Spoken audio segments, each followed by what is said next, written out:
You're watching the Action Sports Jax 24/7 network. Now it's time for the Brent and Austen Show. Well, there he is, Travis Hunter Week here with Action Sports Jax. We'll have a sit-down interview with Travis coming up, in parts each and every day this week. So we will talk a lot of Travis Hunter. Heck, everybody's talking Travis Hunter. So it was cool to get some time with him at the end of last week, and we'll share that with you throughout this week. And it'll conclude with it in its entirety later on Friday, and then heading into the weekend, too, with CBS 47 and Fox 30. So Jags are out there at OTAs right now, in fact, as they get going again. And they will be out there for the final week of OTAs this week, and then mandatory minicamp, and then that's it. Then they break, they come back, and hey, it's football season. So the underwear Olympics are almost over, and then we can get some real football going on in late July. Arik Armstead, an interesting conversation with John Oehser in the Ozone podcast that shed some more light on his situation last year.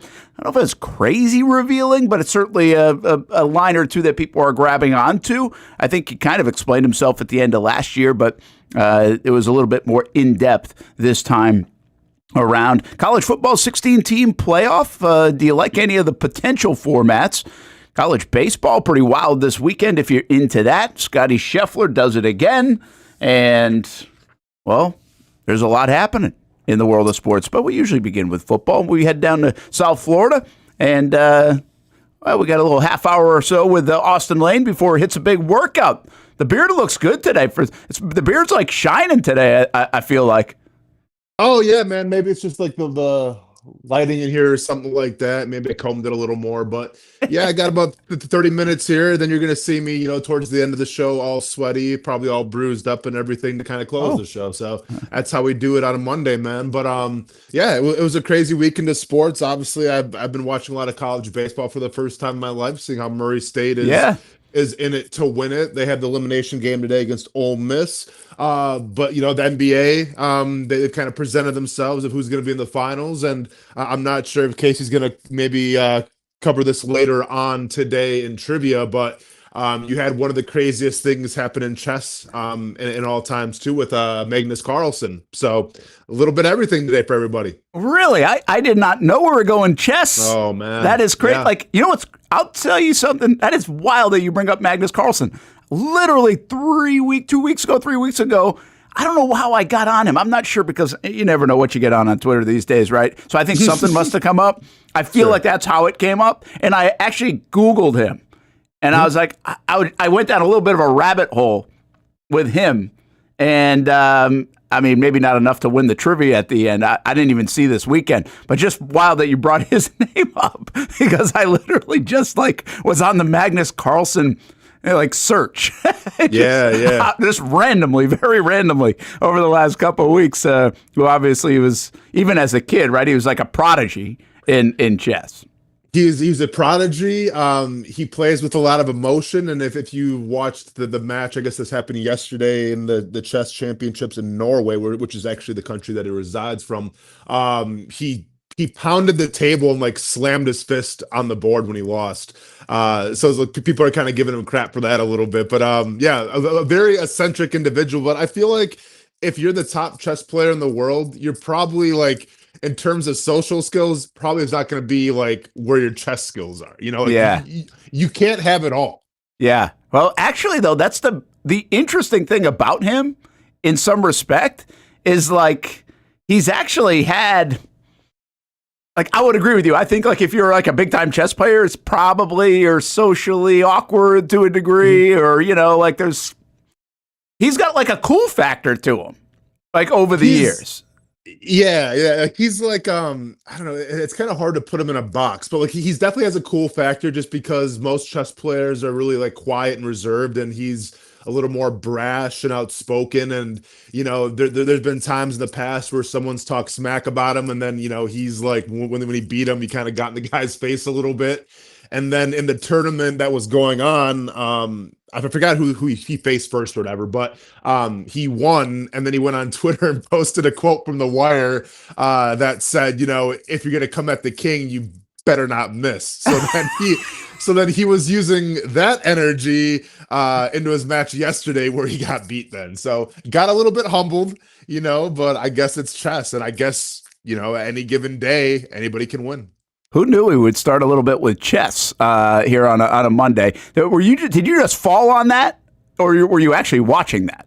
No, I wasn't watching it. I've followed him a lot just because he's from Norway, and I gotta support all the Norwegians out there. But it was just it was one of the trending topics actually in sports that I came across on Twitter yesterday when I was actually on Twitter. Is just his meltdown when he got beat. Real quick thought, by the way, on your Murray State Racers. I didn't know they were any good at baseball. I mean, obviously they are this year. It's been an unbelievable run for Murray State. Been a great run. They come out, beat Ole Miss, and the game's taking place in Ole Miss and everything in Oxford. Yeah. So they come out, beat Ole Miss, upset them. Then they have Georgia Tech. Georgia Tech's whining because they didn't get to host a regional. Well, then they beat Georgia Tech. So then they're in the winners bracket. And then last night, Georgia Tech, Ole Miss went against each other, and Ole Miss won it. And then it was funny because all the fans went home after that game. And then Ole Miss, Murray State last night. Ole Miss won the game, kind of dominated. So then I think they're playing around 6 p.m. or 7 p.m. Eastern. Check your local listings tonight to see who's going to go on. I guess we call it the Super Regional now. Yeah, it'll be Super Regional, yeah. So that'd be unbelievable. Listen, it's Hamby and I probably talk a little bit more college baseball stuff, but it is fascinating in sport. Like we talk about college football, right? You can only have probably 12 teams can win it all. College basketball, it seems like we love the Cinderella, but you get to a point where it's probably going to be the elite teams that end up, doing their thing. And college baseball is not that way. Like the gap in college baseball in terms of parity is as good as it can be and get. Like NFL really likes to brag about their parity. It wasn't this way this past year, but usually it is. Like college baseball is a bit like that. I mean, midweek games, we see it. And then even now we're seeing it more and more, which is a bit surprising in this NIL era. And $1 million coach era and gazillion dollar facility era. But Evansville did it last year. Murray State's doing it this year. Columbia is competing with people. Like East Carolina's built a good program, and Dallas Baptist built. How about Little Rock? Little Rock beat LSU. They were 19-32 this year. I don't even know what conference they play in. But Austin, some of that, and you grew up playing ball. Like it's the nature of the sport, right? The sport. Like hockey brings us this too. Like if we had a hockey collegiate tournament, we could probably see upsets as well because whether it's the goalkeeper or in baseball, it's the pitcher.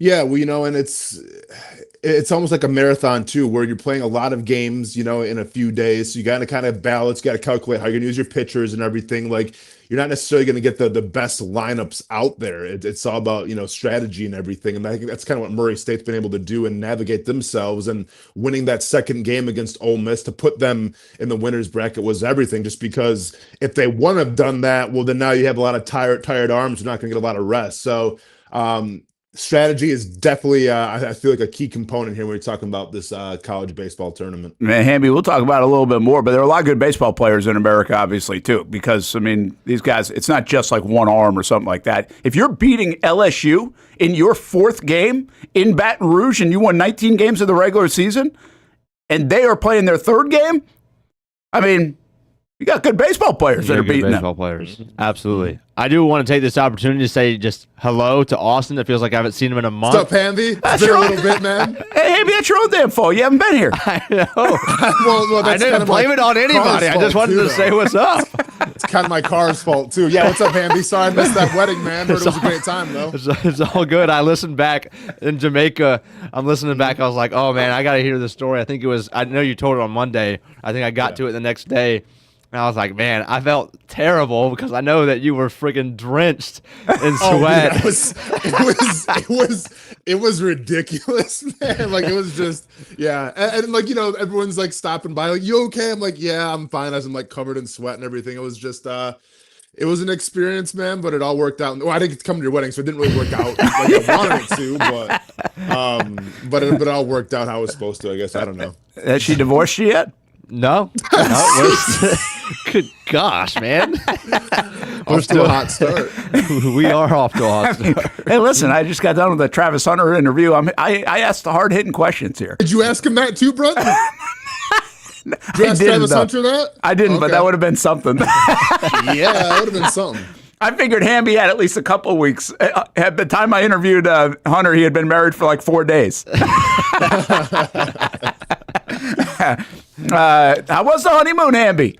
It was insane. Yeah, it was awesome. good. Good. Yeah, Good. Jamaica, and we went on a hummingbird tour and saw 0 hummingbirds.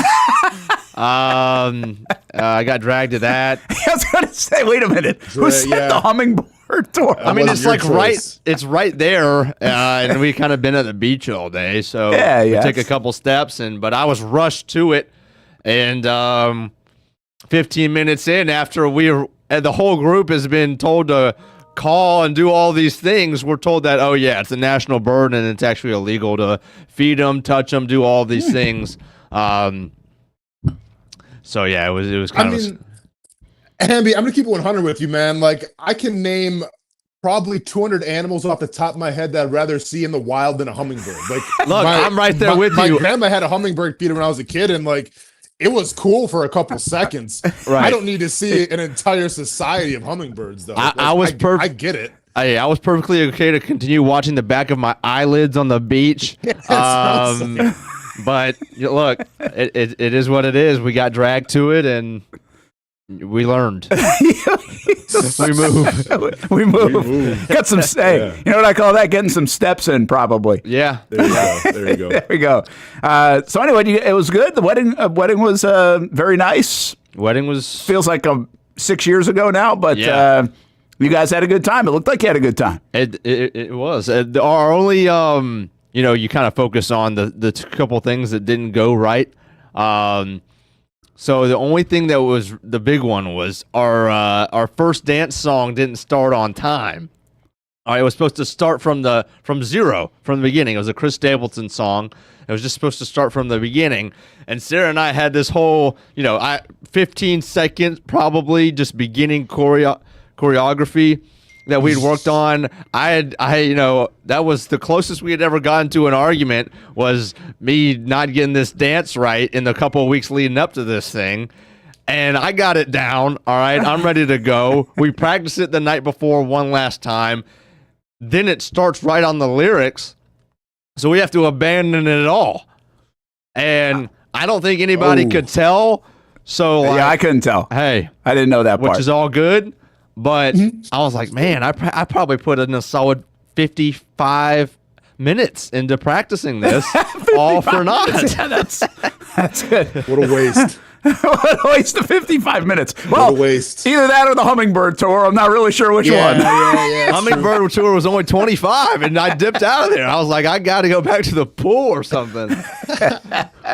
What a good day, though. Congrats to everybody there. That was a lot of fun. That was a lot of fun for everybody that Friday, except for Austin. He did get a new car out of the deal, though. Yeah, so you did get a new car. Got a new truck. Yeah, man. It's down here with me in Florida. I'm still thinking of a name for it, but it's serving me well so far. It feels good to sit up high again. You know what I'm saying? I was riding so low like it was a go-kart, so it's good to kind of be up above everybody again, you know? Hey, we're natural. Just for the record, we're in Florida up here too. No. I mean, like up above. I mean, like, sitting higher above everybody. Okay. Yeah. I'm just messing around. Hey, some of these moments are reminding me of the fun you can have on a show. And before I forget about it later on, and we will get to Arik Armstead and the Jags here in just a moment. Plenty of Jags talk, folks. Hang in, all right? The NBA on TNT is done, right? The whole thing. Well, so I did go down a little bit of a rabbit hole today too, because somebody said on Twitter, like, "Hey, what was your favorite thing?" And so they had a whole bunch, like everybody. They were really funny, right? I mean, Charles Barkley is just amazing. He's just amazing. Oh, yeah, man. I mean, he is like, he wants, and it's okay. Oh my gosh, he is Saturday night drinking with your buddies and stuff that should not be recorded, probably. Right? Like, he is totally that, and just says it live on TV. But here's the thing that I don't understand. Like, they've had this whole funeral basically for NBA on TNT, and I'm like, they're going to ESPN, the whole crew. Like, they're keeping the crew together. I didn't know exactly where that all was, but I knew that Barkley was a centerpiece, but they're actually keeping the crew together, right? And they're moving basically to ESPN. Well, yeah, I mean, so they're keeping the four that like do the show, but like I think like a whole lot of that of just kind of saying goodbye was more to the staff of like TNT who can help behind the scenes a little bit because I mean, you couldn't have had a better combination of Ernie, Kenny, Chuck, and Shaq, but like those people behind the scenes that actually make it work too, man, like that, they're the kind of the unsung heroes. So I felt like it was more just about them than it was really about like, the four that we see in front of the camera. I get it too. And I actually appreciated like Ernie, like really like into Turner Sports and TNT had been there for so long. I appreciated his loyalty to like that company and I'm sure they'd been good and probably paid him very well over the years and all those other things. But not everybody feels that way when they're about to leave, right? There's a lot of bitterness sometimes in those kind of divorces, if you will. So I appreciated that. Oh, and you better believe it, Brent. yeah, that's right. Yeah, anger, bitterness, you name it. There's a little bit of that goes on. But I appreciated that, and you're right. What makes that show really good at times is the rhythm of the show, and they know the behind the scenes folks to throw something up. Like there was one where they were talking about Charles Barkley, and he was talking about he got a bracelet in the steam room, and so they went nuts. I don't know if you've seen that one. And of course, man. Of course. But within like 90 seconds of it, they've got a picture, like somebody like within 90 seconds or 2 minutes in the back creatively said, I'm putting Charles Barkley's head on this big guy in a steam room with a towel around him, right? Yeah, and so that's the stuff that's really good. Like that didn't happen the next day. It happened within 2 minutes. So the flow of the show. But I don't really think the show will differ that much, do you? I mean, these guys are going to be these guys. And that's what I guess I'm getting at. It's like, all right, well, we'll see you across the street. Yeah, I mean, pretty much. I mean, as far as I think the format, as far as the content, I mean, it's going to stay the same. Like, you see what Pat McAfee can get away with now on like College Game Day and swearing and everything. Like, I think those guys will be just fine on ESPN. I think ESPN now is more of like, the Barstool Sports era where it's almost like, they want to toe the line of being a little more rough around the edges and everything. Yeah. It'll be this. I wonder if it will be the same, or if they'll try to do a little bit more of that because they have pushed that. I got to believe they won't change much. I hope not. Yeah, I don't think it will. But anyway, so I think it'll be the same. It'll be fun to watch, and obviously ESPN's got to be paying a bundle for those guys. I knew there was a whole thing about Barkley when it all came out. I kind of lost track about it, but if they're paying all those guys, they must be paying a mint, which means they're paying a mint to them, to Stephen A. Smith, and to McAfee. I mean, and that's not even to talk about the rights deals for college football or whatever else. No wonder why they're getting rid of MLB, Hamby, on Sunday night. I mean, they can't afford it. They can't. But we were talking about, separations of big-time personalities from huge companies. That wasn't even the biggest one of the weekend, Charles Barkley, because R-Truth says he's no longer with WWE. Wow. Hamby's going down that, yeah. I saw that too. I didn't hit home, but I saw the comments about it, and I was like, though, this is going to be a scrap house topic. Yeah. Oh, it's going to be the leadoff. I was texting Casey about it yesterday. Listen, because, I'm kind of in an awkward position because, once again, I've talked about this before. TKO, the company that outruns WWE, also runs UFC, so I have to be careful what I say, obviously. But they're ruining professional wrestling. So is this a divorce between whoever you guys just said and the company? They push him out or something? So here's the thing, Brent. R-Truth has been in the company for 20 years. He's like 50. He was more of like a comedic act, but he's got his own fair share of titles, never won the world championship, but was beloved by everybody in that locker room. And it was announced yesterday that he basically got cut from the WWE. And it's wild because he just had his match with John Cena, and it was essentially a squash match where John Cena just kind of beat him in like 4 or 5 minutes, and that was that. If I'm the WWE, if I'm TKO, and I know that I'm not going to bring R-Truth back, then why wouldn't you make a stipulation for his last match with John Cena to be like, all right, let's put the belt on the line, and R-Truth, if you lose, you have to leave the company. Like, John Cena should have brought that in the storyline, because now that's must-see TV. Well, what's going to happen? Is R-Truth going to win the championship, or is he going to have to leave WWE? Like, you couldn't fathom either of them happening. That's must-see TV. But what did you do? No, you essentially just gave him a squash match, 4 minutes against John Cena. Thanks for coming. Thanks for 20 years of service, and we'll see you later. And like you see the blowback now from other professional wrestlers in his peer group that are pretty upset by this firing. Yeah, that does seem like a pretty simple script. That's pretty wild. Is this an opportunity? And again, you guys talk about this on Scrap House at length on Wednesday night, 7:00 with Casey and Austin. But is this opportunity for like an AEW? Do you think we're going down that kind of road, or is it just you don't like the moves that are happening with WWE and a lot of other people don't right now?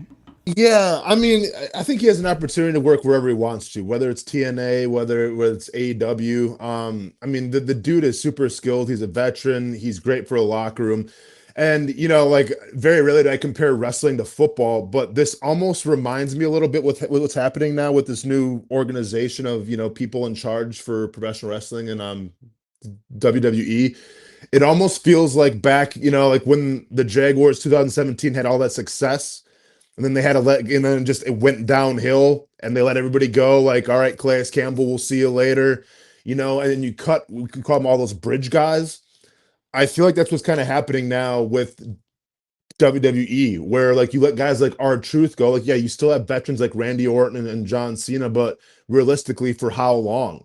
And if your whole new thing now is to try to bring up these new like YouTube / streamers and try to get like the pop culture era to follow you in professional wrestling, that's okay, man. But you better have those guys in the locker room that have done it for a long time to kind of show them the way. Because the last thing you want is just a bunch of streamers that are going to take over professional wrestling, because then you're going to lose the hardcore fan base. Like right now, wrestling's concerned about the likes, they're concerned about the retweets, they're concerned about all the social media stuff.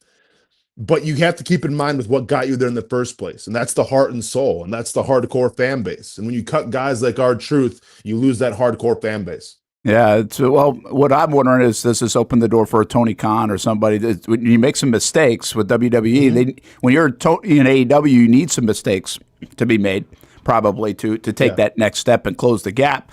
These could be some of the mistakes if they pounce on them, potentially. More on Scrap House, 7:00 on the Wednesday here on the Action Sports Jacks 24/7 network. All right, before we let you go, let's get to this Armstead thing real quick, and we'll probably talk a little bit more about it, maybe even later in the noon hour. We got a lot of Jags stuff coming up because they'll finish practice at 11, so we'll have some reaction in the final part of the show. We'll get you some quick reaction. Liam Cohen, Josh Hines, Allen, those guys talking today. Hamby, do you have this sound on Armstead? Let's hear from what he said with John Ogier on the Ozone podcast, and then a quick reaction from Austin on the other side. Created, but the real of it is this: I was being pursued by multiple teams in free agency, and the number one question for me was how will I be utilized when I'm speaking to all these teams? And Gotcha. I played defensive tackle for like the past 3 or 4 years of my career, and was playing at a Pro Bowl elite level. And so it was by surprise to me when I asked, how they wanted me to be utilized, that they wanted me to play defensive end and they wanted me to rush inside on third down, but primarily play defensive end. And it was a little bit of a surprise to me, knowing that, I played D tackle, for the past few years and have been pretty successful, but they wanted a big body at defensive end, a guy who could rotate with Trayvon and Josh. And when they presented the plan to me, I was like, okay, let's do it if that's the best plan that you guys see fit. Right. And then shortly into the season, when we were in London, I went to them and I said, I don't think this is necessarily working out. I feel like I can have bigger impact on the team if I'm playing more inside, where I'm, a better pass rusher and I'm on the field, with Josh and Trayvon and the rest of the guys. And at that time, looking at the roster, it didn't happen, even though I expressed that that's something that I wanted to do and I thought that would be better for the team. It didn't happen, but when you look at the roster, I don't, that kind of could have went into that, because when you look at the roster, at that point there weren't a whole we had lot 4 defensive ends, so and we had 7 defensive tackles. Right. So if you move me to D tackle, who spells and who gives Josh and Trayvon a break, you know? So it could have been one of those situations, but I did express it. And, you know, as sometimes you get into things and there's adversity, there's a lot of things going on. Yeah. But I believe everything happens for a reason. That's Arik Armstead once again on Jaguars.com with John Ogier, his Ozone podcast that he does. And you kind of appreciate Arik Armstead kind of going into length and walking you through that whole process. Again, he did say some things about this at the tail end of last year, but didn't get into that much depth like he did this past week with John. And Austin, I think two things come to mind. I mean, when you hear that, I mean, it's kind of like we knew what was going on, right? We already knew that. Like, it's not, we don't have to bring that back up. We thought he was playing out of position the entire time. But do you think this is more bad decision by Armstead to come to Jacksonville if he had other offers and play this role? Or do you think, my goodness, the staff, this is just another mess up by them? Yeah. You know, I think it's a little combination of both, but I err on the side more of like this is on Trent Baalke and this is on Ryan Nielsen. Because like keep in mind who we're talking about. We're talking about Arik Armstead, who came up through the San Francisco culture and everything, who Trent Baalke knew very well. And I'm sure there's more of a trust factor there. Like if I had my choice to play for any GM, I probably want to play for the one that that I know, that I'm familiar with. So I don't blame Arik Armstead for coming here, but like he alluded to a little bit. And once again, I guess we should maybe give Arik Armstead a little more credit because I understand he got a lot of hate. I don't want to say hate, but he got a lot of dislike on social media. He took criticism now. Yeah. Took a lot of criticism, and I feel like at any time he could have just told what was going on and be like, hey, this isn't really my idea. Like they're I don't want to play here. But I felt like he kept it professional, and I felt like he didn't throw anybody underneath the bus when he could have. I'm going to be honest. I probably would have if I'm on Twitter and I'm trying to post all these videos of like going to restaurants and I'm just getting nonstop dislikes because I'm playing out of position. I'd be like, go talk to Ryan Nielsen, then go talk to Trent Baalke. But to me, this is a roster construction problem then, right? Because we all know, we broke it down the first day that it got announced, Brent. Like he was a better defensive tackle. I watched the film. I told you it when it was announced. I'm like, this doesn't make a lot of sense. So if I watched the film, I would hope Trent Baalke watched the film. I would hope Ryan Nielsen watched the film, and they come to the decision to say, you know what? Even though like he pops up a lot more as a defensive tackle, as defensive end, he kind of needs like a lot of blitzes, or he needs like he needs to run games up front, like twists and everything to get to the quarterback. We're still going to put him at defensive end. That's just a testament to just how bad it was last year on defense and how bad the roster construction was. Yeah, the plan was bad. And how many times did we say that they had a plan and it was bad? And I just wonder, when you have to cookie cutter. This was the problem with Gus sometimes, and his defense people didn't like. Now some parts of Gus's defense over the years showed very well, but remember the whole Leo stuff, and everybody got tired of that. But it's like, okay, you got to find the right fix. But Ryan Nielsen tried to bring a lot of that. It seemed like it was very, hey, you've got to be this build. You've got to look like this. Instead, it seemed very robotic in a sense, very formulaic, rather than just being a football player where you're really good at being a football player. But to your point, I give Armstead some credit here. He didn't absolutely hammer him. And he even kind of defended him at the end. Like by the time I had brought it to them, what were they supposed to do? We only had 4 edge guys. Well, how many times last year did we say they only had 4 edge guys? Like that was a problem from the jump. So, again, the plan goes bad. All right, Austin, get out of here. Get a good work in. We'll see you probably a little bit later on. But, we talked about this a lot last year, that the plan goes wrong. And that's in everything. I mean, Austin's going to train for a fight, and he's going to put a plan together. And if the plan goes awry, you either got to adjust or it's probably not going to turn out too well. On a very different level, we do have a plan sometimes for a week or a show or whatever else, right? And sometimes it doesn't go as planned to go away, or you've got to adjust. The problem with the Jags last year is it seems like their plan was pretty obvious that they were in trouble with it pretty early on, or even in their roster construction at times with what they had behind Josh and Trayvon, and they really didn't do anything about it. Like, they could have gone and got other players. They could have said, we're wrong right here. This isn't fitting the way it does. Look what this one regime just did. And we have a very small sample, and we're going to get in the habit of comparing this regime versus the last. It's going to be pretty easy based off the last 18 months of the old regime to probably give kudos to this regime. We're already doing it. But they had a plan, Hamby, in the draft to go get more edge help. They didn't get it because the draft didn't fall the way they wanted it to. They had the kid, I think, from Louisville in their sights in the third round. He goes earlier, comes off the board. They didn't want to reach for anybody. Doesn't happen that way. So what do? The very next day, the draft is over while they're signing a million undrafted free agents because they have more spots than anybody in the league. They go pick up Emmanuel Ogbah. Yeah. They had a plan B. They had a plan. This team went and got Trevis Gibson, and before he even played it down, traded him away. Right. And by the way, that probably wasn't a good plan either because Gibson didn't even play for Seattle. Mm-hmm. So just tonight, we weren't wrong on a lot of different... The problem with last year is we were right too many damn times. Right. I mean, we were right a lot. A lot of our disagreements with the front office were right. Yeah, not just us, by the way, the fans too. Yeah. Like, that's the problem. And at the whole time, it's coming off like we're smarter than you.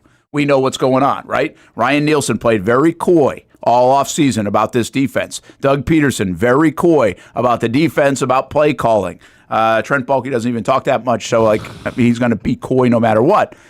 And most everybody was right. Like, we all can't be that right on the outside all the time. Like, I mean, I want to give them the benefit of the doubt. They're the ones doing this thing. But their inability to see outside their own little bubble was unbelievable, really, in hindsight. The entire year of it. Forget about the previous one. They were in a position the previous year to get the job done before injuries, and then they failed down the stretch.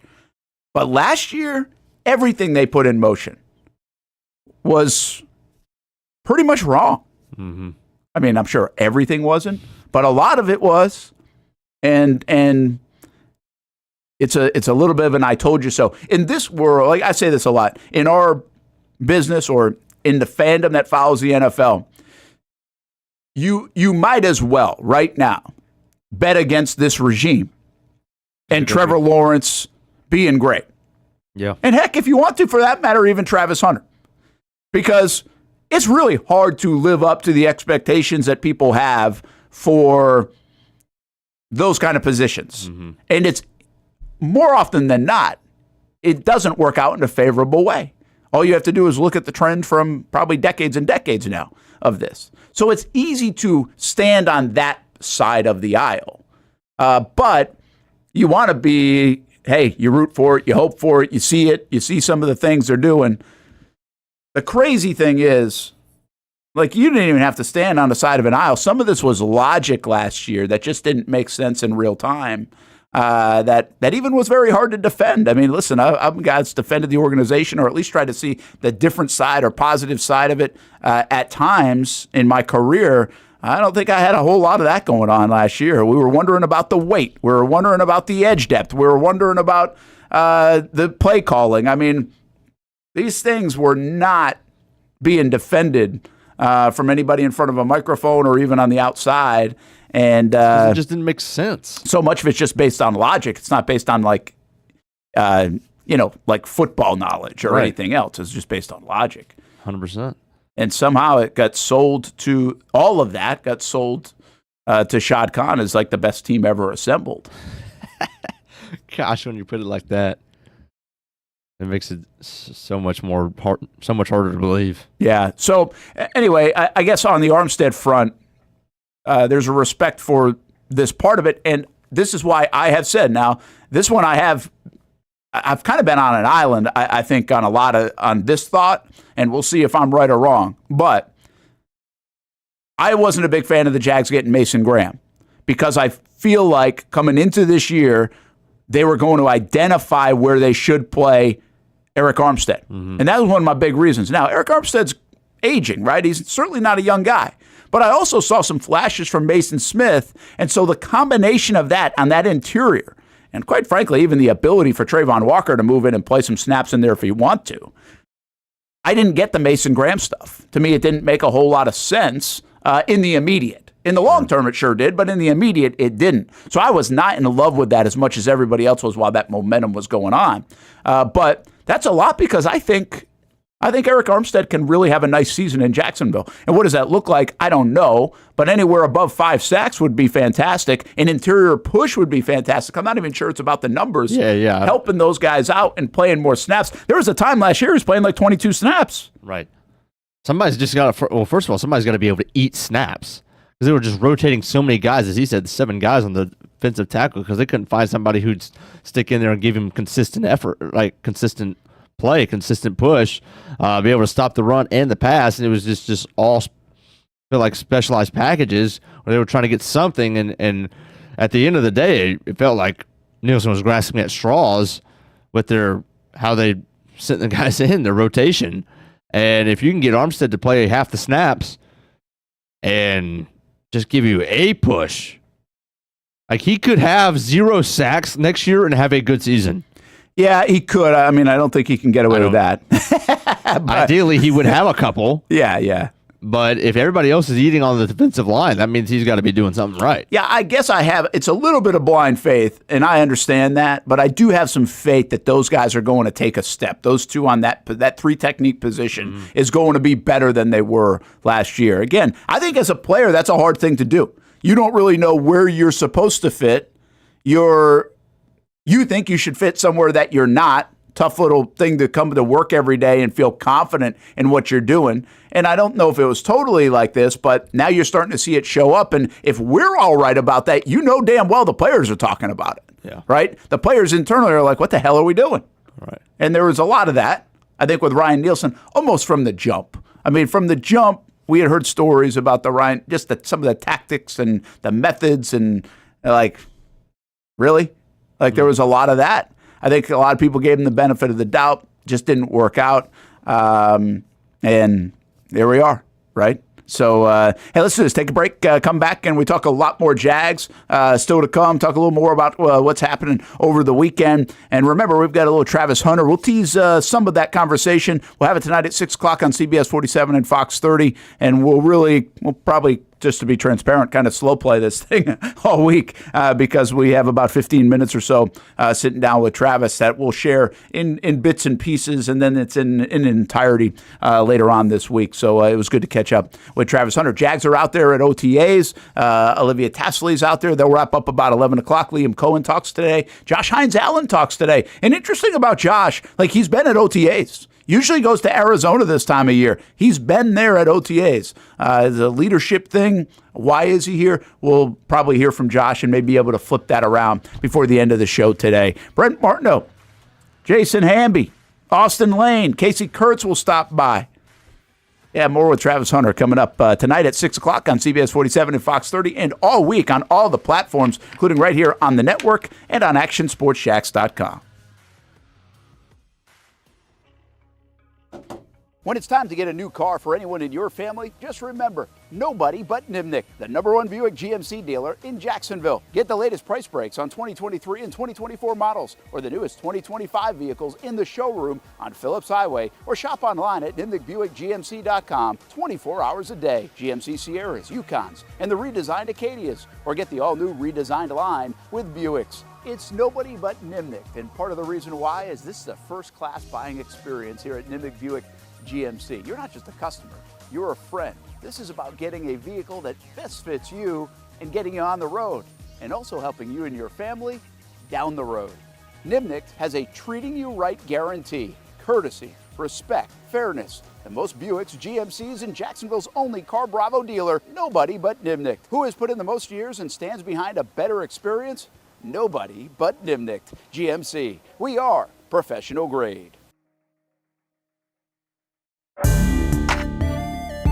The schedules are out for another summer of soccer here in Jacksonville with the Armada men's and women's under-23 squads, starting with the ladies and the home opener on May 24th. 2 weeks later, they're back in Northeast Florida for a June 7th matchup. The season wraps up with a pair of Friday night home matches June 20th and the 27th. As for the boys in blue, they debut against a couple league newcomers on May 9th and 17th respectively, with more home dates on May 31st, June 14th, and June 21st. All those matches are at Edward Waters University, and you can watch them live on the Action Sports Jacks 24/7 network. Those teams are a big focus on Fleet and Footy, covering the big soccer stories each week on the Action Sports Jacks 24/7 network. I'll put one in the back of the net for you. Join us for player profiles, fun interviews, and the very latest on the Fleet and all things footy. That's every Thursday at 2 p.m. I've been telling you about CGC Water Treatment and Plumbing for a long time now. Their drinking water systems remove up to 99% of contaminants. We've had a Connecticut water softener and drinking water system in our home for more than 7 years. You can see the difference whether you're washing clothes, the dishes, or what I like to do most, fill this up for some coffee every morning, and mostly all day. Remember, if you're not filtering your water, you are the filter. Don't be the filter. Right now, you can get a free Connecticut reverse osmosis system with a purchase of a Connecticut Premier Softener. The experts at CGC Water Treatment and Plumbing will test your water for free and determine your water score. Don't know your water score? CGC will find out and recommend the appropriate Connecticut water treatment solutions so you can improve it. Call 904-552-1242 or visit cgcwater.com. Ask about our 90-day love it or leave it guarantee. CGC Water Treatment and Plumbing, an authorized independent Connecticut dealer. Florida license number CFC 1432579. There's a saying in sports, you can't win them all, but you can win a lot with good folks on your team. Like that one painter, First Coast. It's tough to beat the sun in Florida, so your home fades. It's tough to beat that HOA when they come calling. Beat the sun, beat the HOA with that one painter, First Coast. And it's a good time to do it. Less rain to work around, and painting in mild temperatures is perfect. After all, the paint bonds to the surface so much better. Give that one painter First Coast a call at 904-417-3557 or look them up at first-coast.thatonepainter.com. Fast estimate, guidance on color and HOA requirements, and the highest quality job you'll find anywhere. Be a big winner in your neighborhood with that one painter First Coast on your team.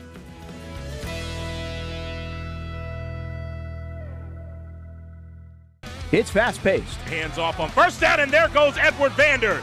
high-fly, Wide open receiver. It's caught. action-packed, weekend fun. Fun for the entire family. It's the Jacksonville Sharks. I feel like anybody could play in this league. It's gotta be like backyard football, right? Whoa! This ain't the Arena League, Brent. This the indoor league, and they play defense here. It's a lot safer to just watch the professionals play. And watching is a lot of fun. A party in the stands at the arena for kids and adults. And it's indoors. Get out of the heat for the summer and watch the Sharks shine inside.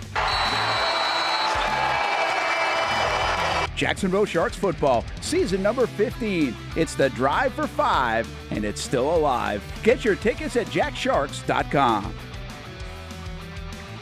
Welcome back to the Brent and Austin Show, streaming on the Action Sports Jacks 24/7 network. There's a look at Trevor Lawrence. It's fun. I was just thinking of this as I sat back down here in the break. And now we're seeing Trevor Lawrence and Liam Cohen. Gosh, if you give me the next guy on this list, the video didn't go to the next one. We would have been on the same page. It would have been like telepathic or something. I'm not sure. Is this the video of Liv sent in? Or is it just older video? This is from last Friday. Oh, okay. But my thought, regardless, is I feel like Trevor and Liam and Josh Hines Allen are under the radar. And like for obvious reasons, I get that because there's some newness. And we talked a little bit on Friday about Cohen being a bit under the radar because Gladstone and Baselli have really taken more center stage. And really Gladstone. Like I don't really think that Baselli's taken center stage, so to speak. I just think from my vantage point, I see some of the things that he's doing, and some of those things are not even very public, but you can feel those already. And I just think he's doing a really good job. I really do think some of the stuff inside the building that at least I've heard or know or can feel a little bit that probably I don't know if people would even care about outside. I just think he's doing a really good job. And I'm not sure I'm 100% right on that, but I feel like he's doing a really good job. And then the Gladstone thing is a little bit more public for everybody, right? I mean, everybody's really – I mean, they show a video of him at camp, or if we put a video out there, people are like really grab onto it. They gravitate to it. People are gravitating toward Gladstone. He's an interesting figure right now here in Jacksonville. Well, Cohen, as we talked about on Friday – I mean, it's not like he hasn't been out there a little bit. I mean, he is the guy on the podium now a couple times a week and everything else. But I don't think we have a great feel for him yet. And I don't think there's, too much that we are like that we can say, oh, he's doing this or that, or I love this or that, or because we're not going to see his offense until probably a Sunday in September, quite frankly. Like the preseason isn't going to offer that. I don't think practices really offer that too much of what this is going to look like. So how do we identify with Liam Cohen and figure out, okay, man, I really like that or I don't like that, or he's going to lead this way, he's going to do this, he's going to call plays a certain way, all of that kind of stuff. You just have to wait until September. Now, I do think this is going to be his time right here. I mean, from now on, he's talking in front of this thing more than anybody else, and we're going to even have a better feel of how the operation, his leadership, how this is coming along. But we really won't judge and get a really good a chance to see it until that first week of the NFL season. And I think the preseason will offer some of it, but not as much as we're probably looking for. Do we pretty much hear from Cohen every day after OTA? Yeah, I mean, because we're only going in once a week. And so, I mean, the media's been open once a week of OTAs. Okay. Now, this week, it's actually 2, and Monday and Thursday.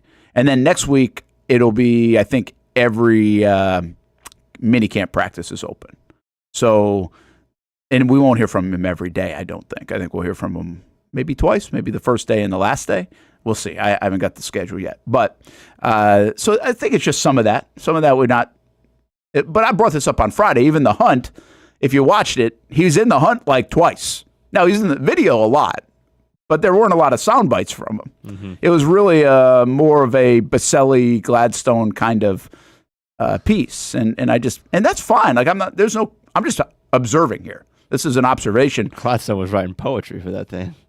Yeah. So the other one is Trevor. Like, are people talking about Trevor? Are we talking about Trevor? And is some of that just because Travis Hunter's so big right now and it's the Brian Thomas Jr.? But I think if you're talking about Travis Hunter, you kind of quickly go to Trevor. And I know there's a lot of conversation. There's been conversation even nationally that, hey, this is a big year for Trevor.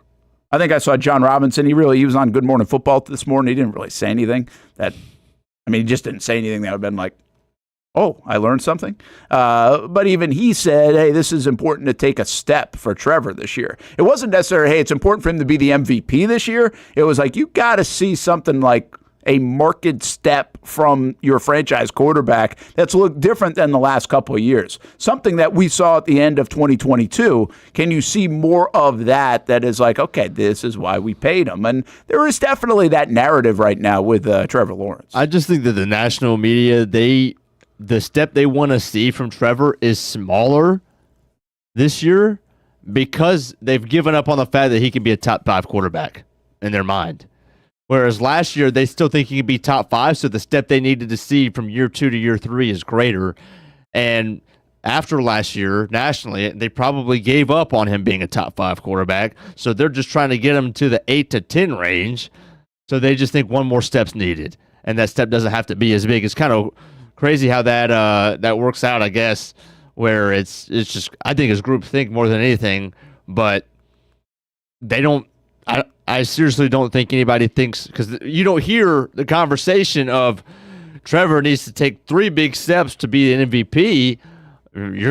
What you've heard and what you're going to hear pretty much until the season starts is he just needs to take another step so that he can be more of just like the healthy quarterback who keeps you in games. Yeah, I think your point is a decent one of have we readjusted like where we're pointing the compass, right? And what's the definition of what he should be? And that has really changed anyway already once, I think, from generational till, okay, let's back off that until we see a lot more. Because 4 years in, usually you'd have a greater sample. So if it's generational, you start to see a Josh Allen, a Patrick Mahomes, other things. And we really just haven't got that for a variety of reasons, as we always point out. But we haven't got that. I mean, you can't fake that. That ain't it. Even he would say that. So, and he kind of has said that.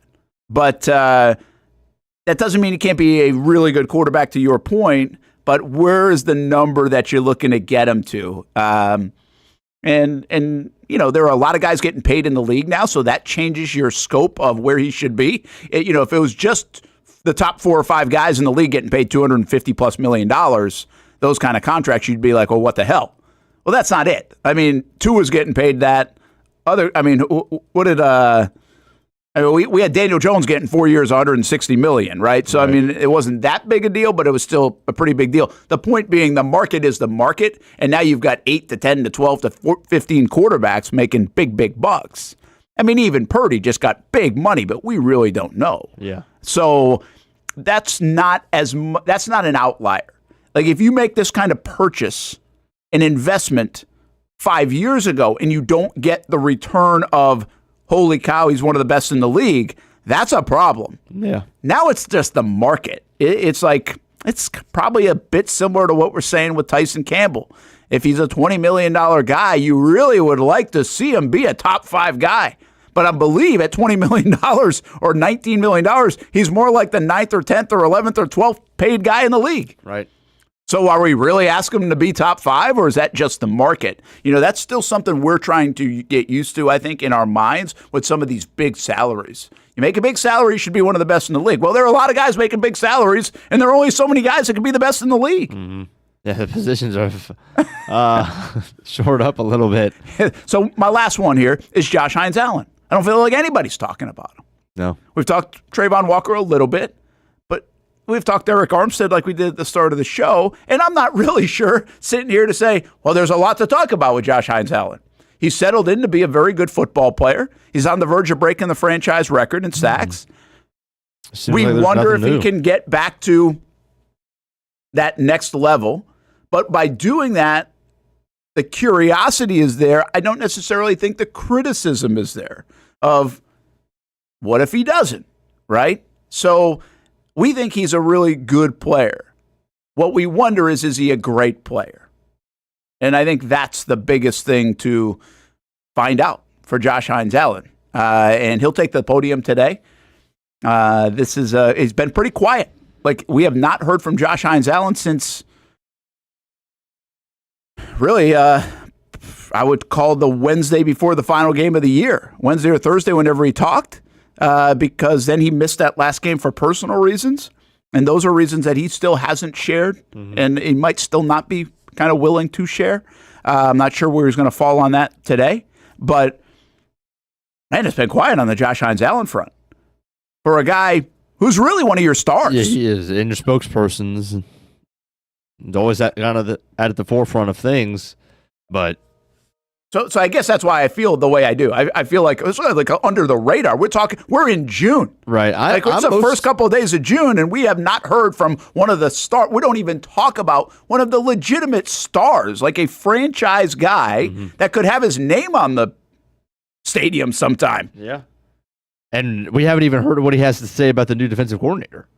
No. And if he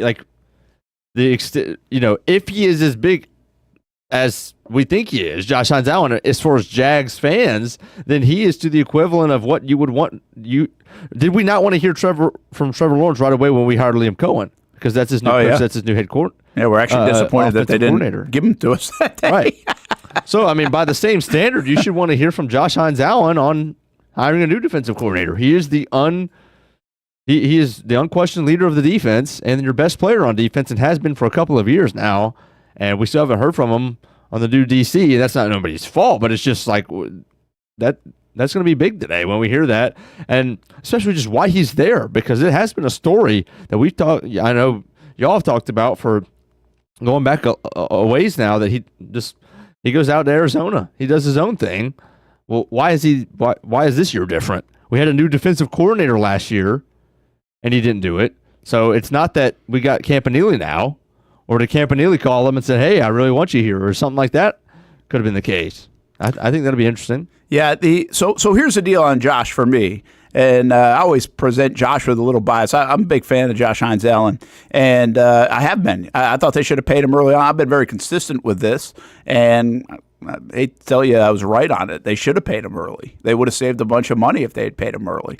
And then he wouldn't be in this kind of category where he's making $28.5 million a year, and then your expectations might not be as high. If he was signed when he should have been signed, in my opinion, they should sign Trayvon Walker too. I get it, it's a new regime, but I'll be critical down the road if they have to overpay for Trayvon Walker because they're not taking care of it right now. Because I think you can see it, like it's there. As a 24-year-old guy, that you want to get ahead of some of these deals if you can, and now's the time. It would be a more friendly deal for the organization. Would have been a couple of years ago too. Didn't happen. Josh goes and proves it. Now they have to really pay up because he earned it. And if he's making 20 or 21 million instead of 28 million, I think where we have our expectation of Josh might be a little bit different. When you sign coming off 17.5 sacks and you get $28.5 million a year, you're like, okay, give us 15, 16, 17 sacks every year. I'm not even sure the Jags are built to do that. They have another guy that was a number 1 overall pick, and you're going to share that load a little bit, and you're not going to probably have 2 guys over 15+ sacks. Yeah. So if you're like, it's the same thing with Travis Hunter and Brian Thomas Jr. Should we really expect Brian Thomas Jr. to have 1,250 yards, 1,300 yards, 1,400 yards, 10 touchdowns again? If you've got Travis Hunter Jr., you just spent 2nd overall pick money on, and you want him to shine too, because then if he doesn't, we're going to be critical that he's only got 800 yards and 6 touchdowns. You got to pick one. You got to be careful of that. You got to just put it in context. But there's a really good chance the Jags are not going to have 2 players with 15+ sacks, even though they're both guys that I think are capable of doing it. Yeah. It's just probably not going to. There's not enough of those usually to go around, especially if you want Emmanuel Ogbah to get some and Arik Armstead to get some and Mason Smith to get some as well. But I think the big question, Hamby, is this. I think everybody will acknowledge that Josh Hines Allen's a really good football player. Mm-hmm. I don't really think there's much debate about that. I think they love having him on the Jags. I think they are all for the signing. It's not like people are like, hey, trade him away, or anything like that. I think the lone question for Josh Hines Allen is he great? And there's a difference. Greatness is year after year after year being mentioned in a defensive player of the year type of conversation. And I do think he's got that ability to get there. But right now, the statistics and the production haven't really entered that conversation outside of 1 year. That's true. So I think that's really the question when it comes to Josh Hines Allen. Been a durable, very good football player, stops the run, gets after the passer. Shoot, he can even pick up some plays in coverage. I mean, he's an unbelievable athlete. And now I think you just say, can you get to the stats to the point where is he in the conversation for Defensive Player of the Year at some point as he enters his prime of his career in that position? And can he show signs of greatness and then stay there? That's what's left for Josh Hines Allen, in my opinion. Yeah, we talked about about the weight last week, and he's already been asked about it. He told the media just a minute ago that he was playing at 285 last year. Didn't say what he wants to play at, but just for reference, I believe his draft profile, he came in at 260, 265. Okay. So I'm sure, obviously, he wasn't 265 before last year because I'm sure they had him put on weight in each of the first couple seasons that he was in Jacksonville. But he put on some weight. Don't know if that was 5 pounds, whether it was 10 pounds. But No, he put on more than that. Well, there's no way he was less than 270 in 2023. No, but he was probably about 270. I think he was probably. I think you could probably go back to conversations about this. I believe he was more like 275. Okay, so if he played at 285, that's 10 pounds added, and it looked like it. That makes sense. Like you could see that it was noticeable, like, and still in a good way. I mean, these guys are unbelievable, but you're getting them to the point What was interesting about them, they were not far off from what Calais Campbell played at, around 296, 98, 300, 302. Like, you're not that far off from there for Trayvon Walker and Josh Hines-Allen, which even for Josh, like Trayvon, you're like, hey, maybe you move him inside a little bit and he can still play it that way. But for Josh, you never thought about moving him inside. Right. So, to be, I think he played probably somewhere around, in that 17.5 sack season, 272 to 276, I would say. Okay. All right. For some reason, 72 sticks out, but I'm not sure if that was like a couple of years back. I mean, at one time he was 272 because he came in the league at 262 or something. Right. But it was noticeable that he especially, I didn't notice it as much on Trayvon as I noticed on Josh. It was noticeable on Cisco. It was noticeable on Lloyd. It was noticeable on Josh. And by the way, I'm not trying to tell you it looked bad on them. Yeah, they all handled it well, right? Yeah. So it's not like, hey, they look out of shape. That wasn't it. They did a pretty good job with that weight, looking really damn good shape. But it still didn't, I don't know, it didn't look probably the way it should look. I think those guys should be playing at probably 275 for quickness sake and other things. But sports science people should be telling you that too, not just the defensive coordinator in a style and a cookie cutter way he wants to do it. Hey, let's get to a couple of things in the chat. You guys been popping off here on a Monday. Appreciate it. Thanks for hanging out with us here on the Brent and Austin Show on the Action Sports Jacks 24/7 Network. Going all the way back to Glenn C., and this has some of the conversation about last year. Good managers have to be forward thinkers and proactive. The last staff lacked these essential traits. I would say that. In fact, got a little complacent, if anything else. YB 400 extra weight equals slow most of the time, right? Or at least sluggish. Yeah. I would say less slow and sluggish. Let's see. Bobby says, performance last year aside, lost a lot of respect for Doug when we were losing. He just didn't seem to care or find answers, just coasted his way out the door. I would suggest there's a big feeling that did happen in the Jags building with Doug. You're not the only one that thinks that way. Let's see, Trevor always plays hurt. Still playing out last season when he was hurt. Dude was hurt. YB 400. Sorry, I probably did not read that the way you wanted it to come out. Let's see. What else we got? Coach Camp. People are excited about Coach Camp. Yeah. YB400 brings up a good point. We have so much talent, we can't let a talented team go to waste. And I think that is an interesting deal with this regime.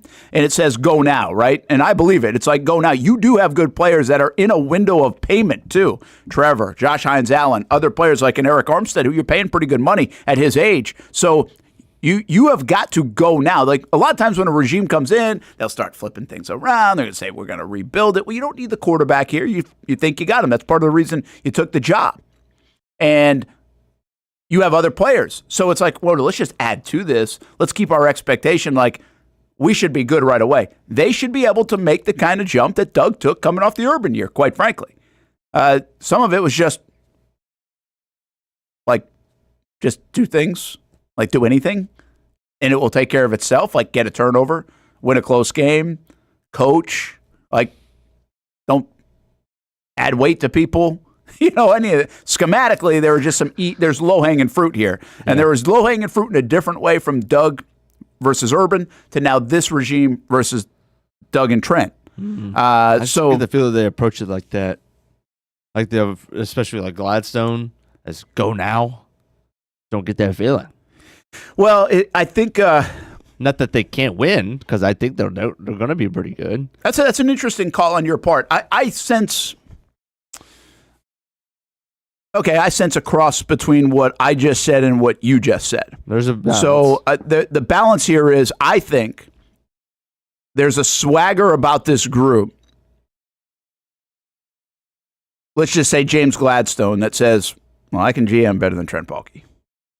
And we're going to build a roster better than they did. Even with our 6th-round picks or 4th-round picks or whatever, we don't have to spend money to build a better roster. We're going to go get Agba. We're going to go get some replacements on the offensive line of those.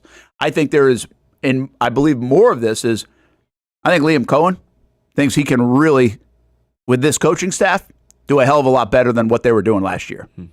And listen, this comes from a guy who I think Doug Peterson can coach. I am not like dead set on Doug's the worst coach ever. I'm not that guy at all.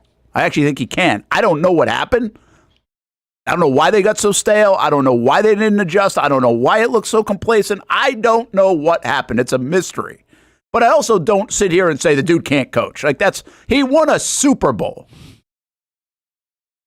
I'm not going to sit here and tell you can't coach. That's not it. But the level of what they were getting last year here in Jacksonville, in those meeting rooms, on the sideline, on the play calling crap, I do think Cohen feels like we can elevate that now. Mm-hmm. And everybody in this position, and you're a ball coach of any kind, if you're any kind of competitive, you think you can do it better than the other guy anyway, right? So I do think there's an element of that where it's like, hey, if we just take the same team and coach them up and put things around them better, and Tony Baselli and everybody else helps create the culture, all that stuff, then we'll be able to elevate this thing. The part that you said is fascinating, because if you ask the question of, is this team better on paper than it was a year ago, I think a lot of people would be like, Recency bias would probably be what pushes it over the edge for this team. Well, I think Travis Hunter gives you a different perspective on it, right? Because you definitely wouldn't have said it before Travis Hunter. No. Now you can probably say it a little bit more. That it's like, okay, yeah, I can make a case. Like what I've made the case at is like the center and right guard. I don't know if they're very good, but I think a 27-year-old, I'm not sure, is better than the 32-year-old, 33-year-old guys long in the tooth, even though they got way better resumes and they were better players. But 6 years difference is a big deal. So anyway, yeah, I think your point is right. So from that standpoint, it's not like go win a Super Bowl right now. Mm-hmm. But I do think it's more, hey, we don't need to win 6 games. We're not thinking about winning 6 games. Sure. This is like, we can be in the mix in this division. Mm-hmm. And in a way, I think as when you're a first time, I said this about Doug in 22, they got there early. Right. And when you get there early, you add to the expectation the following year. So, like, the best way to actually do this, if you're Gladstone and Baselli and Cohen, win about 7 is games. To win about 7 games. Yeah. Like, seriously, you win 7 games, you're like, these dudes thought this team was so much better. I mean, it's like a 7-win football team. And then you elevate it to division champs the next year, and then you get into the conversation of can we win it all and can we challenge for a Super Bowl? What that does in like these jobs is buys you time, first of all, and it sets a level of expectation that's probably more manageable. The Jags, in my opinion, got the thing sped up almost too fast at the back end of 2022. Mm-hmm. And they really weren't ready for it in the construction of their roster and their team, and really the mentality of their team. They didn't know how to handle that stuff yet. Doug was still in kind of some of the teaching mode of that. It wasn't fully there. And I think they ended up paying for it in that stretch in December, along with a little bit of bad luck. And then they really never knew how to rebound from it. So, well, and we did say that in real time. We're like, okay, they're setting the table for a little bit. Because look at the Detroit Lions. Remember the Lions missed the playoffs a few years back? Yep. And Seattle beat them like in the last week? Like that was a better method of doing it, and then go and then, compete for the 1 seed and all these other things. So it is funny how you can set yourself up to fail based on expectation, especially in the NFL, the way that works. So some interesting comments in here. Anyway, we'll get to the Knicks a little bit later on. We'll talk some basketball. I don't really need Casey in for basketball, quite frankly. I'm not really sure what Casey's going to offer on the NBA, but I know Austin really likes it, and talk a little bit about it. What we'll get into is OKC and Indiana. It's probably going to be a good series. But holy cow, is it not? And it doesn't excite you. I think the Knicks would have been exciting, way more than the Indiana Pacers are exciting. So we will talk a little bit about that on the other side. Not that we'll talk a lot about the Knicks. Okay, That probably isn't happening. So we are getting some stuff in from the Jags. Let's take a timeout so we get on schedule here a little bit. And when we come back, some real quick, Brent, stuff coming out of Liam Cohen and Josh Hines Allen and more. What you got? I wonder how much money Jurian Jones is making from this. So is this like the official one? This is the cover of Madden 26. But it's almost like they took the logo off the helmet. Did they take the logo off? Mm-hmm. Yes, they did. I wonder. That's an interesting deal, right? Did they do that to protect the Jags and Jarian, or they took his numbers off too, because his numbers would normally be there. This is actually kind of cool. Like if you're Jarian Jones, though, like you don't get like exposed for it, but you can be like, "Hey, tell your grandkids." You run the cover of Madden, just to tell them which year. Yeah, or can you figure out which year? Right. That's pretty wild that they did that. The NFLPA put this out. So I don't know how much. I don't know what goes into all this. Yes, they did. Schefter did. Everybody. Well, the NFLPA. If the NFLPA has to sign off on stuff like this, the NFLPA might have protected a guy like Jarian Jones. That's where my mind goes. Mm-hmm. Or is the league protecting him? I mean, you really can't make out that's a Jag. If you didn't know this play existed, if I showed it to my mom, she wouldn't know that was the Jags. Correct.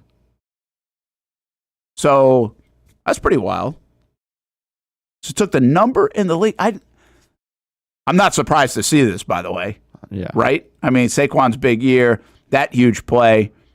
I had a lot of respect for Jarian Jones, the way he handled that after, too. I thought he did a pretty good job with that. All right, let's take time out. Brent Austen Show, Action Sports Jax 24/7 Network. What do you think of this? We'll ask the guys when Austin gets back in, too. I think it's kind of fascinating. But kind of a cool shot. If you can stomach being on the receiving end of it.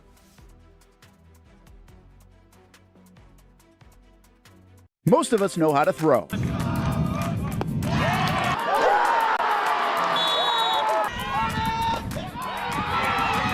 But you need to know what to throw. I'm not talking about footballs, baseballs, softballs. We're talking about those items you need to recycle. Republic Services explains it easy. Recycling simplified. 1. Know what to throw. When in doubt, throw it out. 2. Empty, clean, and dry those materials. It takes an extra minute, but it makes a big difference. And 3. Don't bag it. This makes the recycling process faster and more efficient. This is a look at the Republic Services North Florida Recycling Center. You can make this process even more efficient.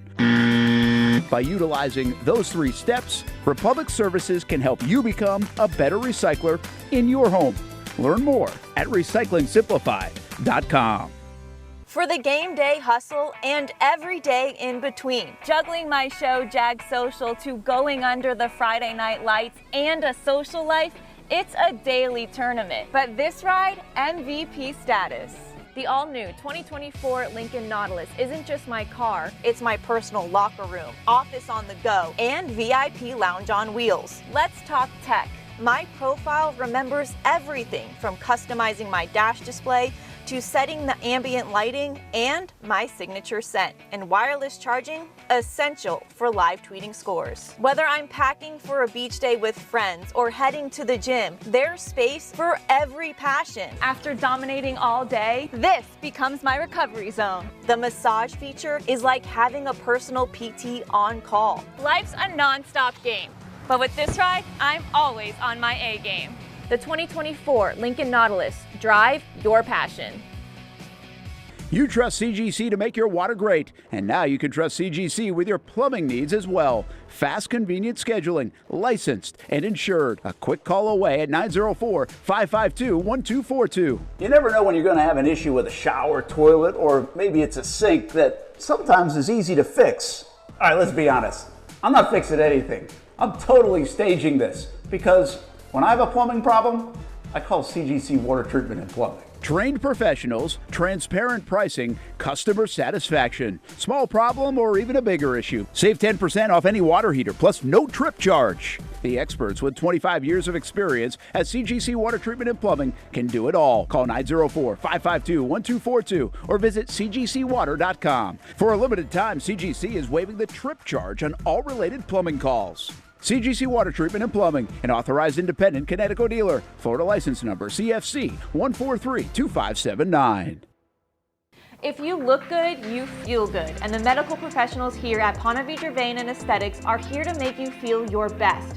I'm on camera every week, and I have a confession to make. I'm not always confident in my appearance. Can you see my dark circles? Is my makeup highlighting my fine lines instead of covering them up? I question it all. So when I found out about the wide variety of procedures here at Ponte Vedra Vein and Aesthetics, I knew help was just one appointment away. Medical Director Dr. Megan Deacon Casey and her board-certified physicians have been using the latest in cutting-edge technology for the last 10 years, giving men and women their personal confidence boost. From Botox, fillers, Morpheus 8, and so much more. The hardest part was figuring out what I needed. Thankfully, the medical team walked me through what would work best for me through a free consultation. Come look and feel your best with the team here at Ponte Vedra Vein and Aesthetics. Visit them at one of their 2 locations, either over in Ponte Vedra or on the south side.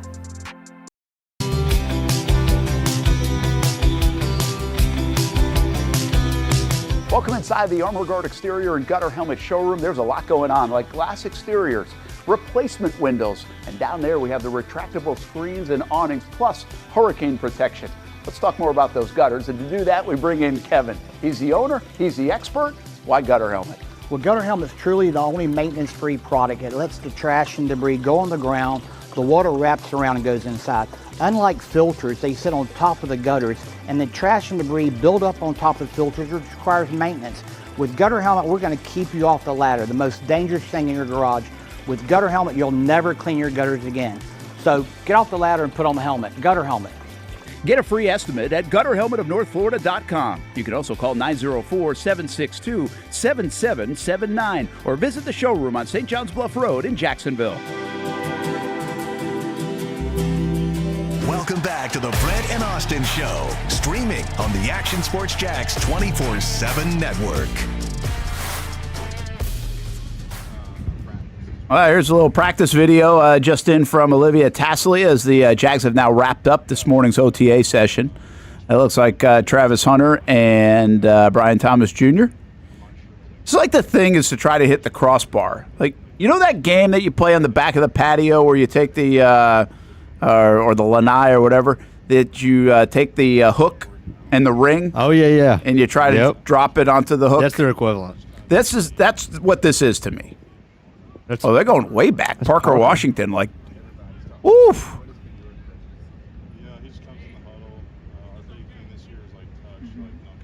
It's like we can hear somebody's interview going on right now. Put your money on me, I think is what Travis Hunter said. Woo! I mean, how long are these guys going to be out here doing this? Hunter didn't even get it there. Oh, he actually bounced it. Does that count? Don't think so. I don't think that counts. You guys don't go too far out there now. You shouldn't be throwing out your arms. Seriously. Goodness gracious. You know, he's basically like ambidextrous. I mean, I don't know if he's like is fully ambidextrous, but they say like he used to be able to throw left and right. Really? Pretty good. Yeah. And I've actually seen him throw. I think at the Panini thing, he was throwing it left-handed. At the what? Panini card thing, the rookie card premiere. Oh, that's right.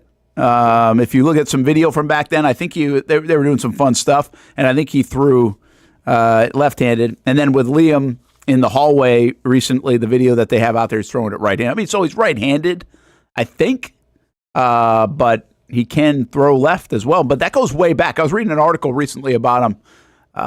From I think down in Palm Beach or something, and I believe it mentioned that he can throw it both hands.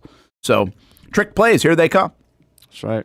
All right. So how seriously do you feel about the Saquon Barkley thing? Like, are people like we had a comment in the chat From Daniel, he said, the new Madden cover is a bit embarrassing because all of Duval knows that it is us. You also know that while the NFL may have protected Jones, the opening scene is going to be the play. Is that how that works? Oh, yeah, that's a good point. That they'll make, what do you mean, the opening scene like every time the game comes on? Yeah, but like the loading area will probably be that. So you'll probably see it every time. Like, this is stuff, like, that doesn't bother me. No, I don't. Like, I get why it doesn't bother me. Like, it just doesn't. Like, 4-13 bothers me. Like, a guy it's the nature of sports. I mean, you know what? You're going to give up a home run sometimes, and it's going to be a damn long home run, and it's going to be, a grand slam to walk it off. It's going to be I mean, those things happen in sports. The guy made an unbelievable play. You just happen to be on the receiving end. And quite frankly, I'm not really sure what he was supposed to do. Like, it would be a better thing. I'd be more humiliated or whatever else if I'm Jarian Jones if I was in a bad spot. I was actually trying to do my job the right way. He's fundamentally probably pretty good in that area right there. Yeah. I mean, in I guess the only counter argument is that pretty much every other Madden cover, no opposing team has been in it. It's just been a solo player and just that player. Oh, really? Yeah. Like Christian McCaffrey last year. Josh Allen is just him and Bills fans in 24. So, yeah, there's never really been another player being, like, even the Odell back in Madden 16, which was like prime for me, is when he had the one-handed catch, but it was like not the one-handed catch in the end zone. It was their own fixed one that they had, gotten special photos of. Yeah. I mean, I don't know. It just doesn't bother me. Chad says the Derrick Henry 98-yard touchdown run bothers me. Yeah, I would agree with that. Yep. Like, I think if you think of a play that bothers you the most, that's that one. Like, that's making 6 guys look like a fool. That's making the Jags look like a Pop Warner team. That was Spears. Tennessee. Like, no doubt. I couldn't agree more, Chad. And Chad brings up a good point. He's like, hey, the play was really cool, but it's not like he scored a touchdown on it and won the game on it. In fact, like, they were killing the Jags at that time, right? And then the Jags almost came back and won. So we decided to throw it to Dearness Johnson in the end zone on first down in Jacksonville.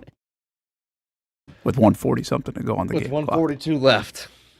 So, yeah, I just don't. It doesn't bother me at all, but a lot of these things haven't bothered me. Of course, I don't play the game. So that part is fine either. Maybe it will now curse the Eagles and have a reverse effect on the Jags. We'll look back and say this cover changed everything. Yeah. Does Madden have like a curse like SI does? Is there a Madden curse? I mean, Peyton Hillis was the it goes way back. 2012. But was that a thing for a while? I don't think it was something within the playoffs. Gosh, I should know this, but like Patrick Mahomes was the cover in 20. So there can't be too much of a curse. Right. And Lamar was 21. Oh, okay. Josh Allen's been 24. So, yeah. Yeah, all right. Hey, speaking a little bit more about Travis Hunter, we'll show you a little bit of what we're going to talk about tonight. If you're just jumping in, Travis Hunter, a sit-down interview comes out this week. It's basically going to be Travis Hunter week here with Action Sports Jacks, right here on the show, on the Brent Austen Show, on the network, on ActionSportsJacks.com, and on TV on CBS 47 and Fox 30. We'll start showcasing it a bit tonight. My conversation with him that hit on a bunch of different things, from growing up to him going viral and his brand, quite frankly. He kind of chuckled when I asked him about him being a corporation, but he really is. I mean, it's unbelievable how much of a brand he is. And then the football side of things. And he's just a pretty genuine dude, that is what you take away from it. But here's a little bit of the angle we're going with tonight at 6 o'clock on CBS 47 and Fox 30. That smile that you just flashed is something that's becoming pretty synonymous with you. Where's the joy come from for life, for football? Where does that smile come from? Just being a kid, just me being a kid, just being able to go out and see everything come to light, everything that I've dreamed of, everything that I've wanted. It just make me happy, being in this position. So that's part of it. Beyond the Smile, I guess we're calling it. I think Marcel named it that, so we'll go with it. With Travis Hunter this week on Action News Jax. Again, tonight, 6 o'clock on CBS 47, Fox 30. I asked him, would he be where he's at if he didn't get out of South Florida? And so his answer to that coming up later tonight. And again, we'll play more of this throughout the days and weeks and, not really days and weeks, but the days. It'll be a lot of it this week. I don't think we'll stretch it out over a couple of weeks. No. But we are going to stretch it out over this week, quite frankly, because this is the proper use of the word exclusive. Oh. It really is. It really is. I did actually tell Travis about the hey dude conversation, that he is making me seem cooler with the hey dudes. So that's not really part of the interview. Am I allowed to go take a second look at what were on those pajamas? Here's a thought. I wonder how you guys all think this would have come across. But I genuinely thought about doing this. Okay. I knew we were doing the interview for, I don't know, let's just say a week or so.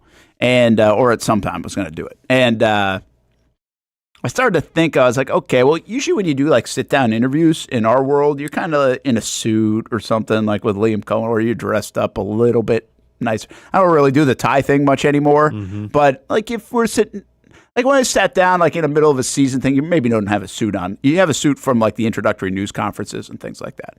But you kind of get dressed up a little bit, but at least a button-down shirt. But I was thinking, I was like, I don't really think Travis Hunter loves this stuff. I don't think he likes doing this stuff that much.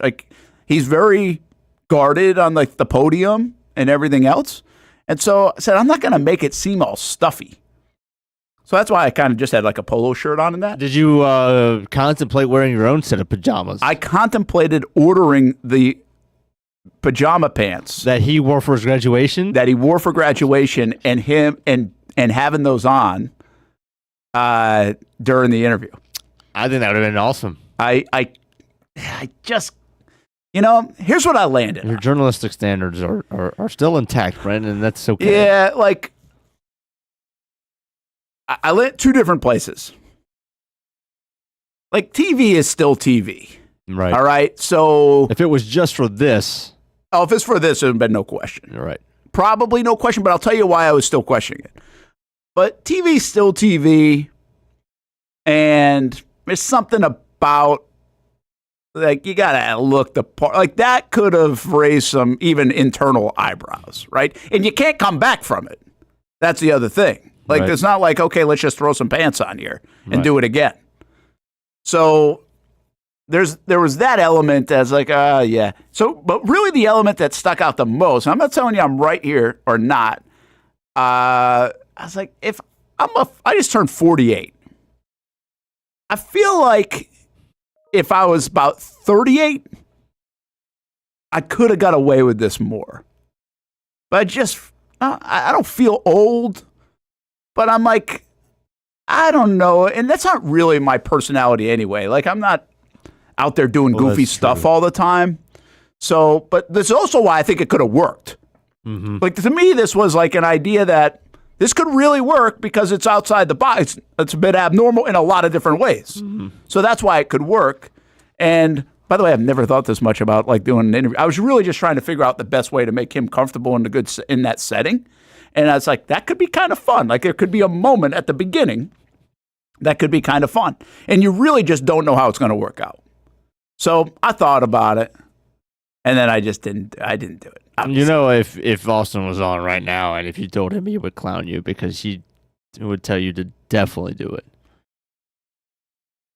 Yeah, he would find, I think a lot of people would have been okay with it, but I don't think not everybody's going to think about the other people that wouldn't have been okay with it. Well, that's true. There would have been emails.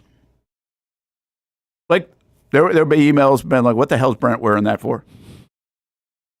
So, I get it, but I decided not to. I actually I took my own advice. If you hesitate, don't go. It's good for yellow lights and stealing bases. And apparently wearing pajama bottoms as well during an interview. There's been some unbelievably bad sins in college baseball this weekend over third base. So if we're going to hesitate, we might as well stay put. Yeah. Gosh, I thought you said sins at first. You said sens. S-E-N-D-S, sins. I don't know how else to say it. It does sound like that. I'm watching and I'm just like, because I'm guilty. And I remember I wasn't able to go back and watch, but I saw y'all were talking about the automatic first base umpire. First base coach. Yeah, Noah on Friday. Right. Yeah. So I've done first, I've done third. I'm guilty of a terrible sin before. Okay.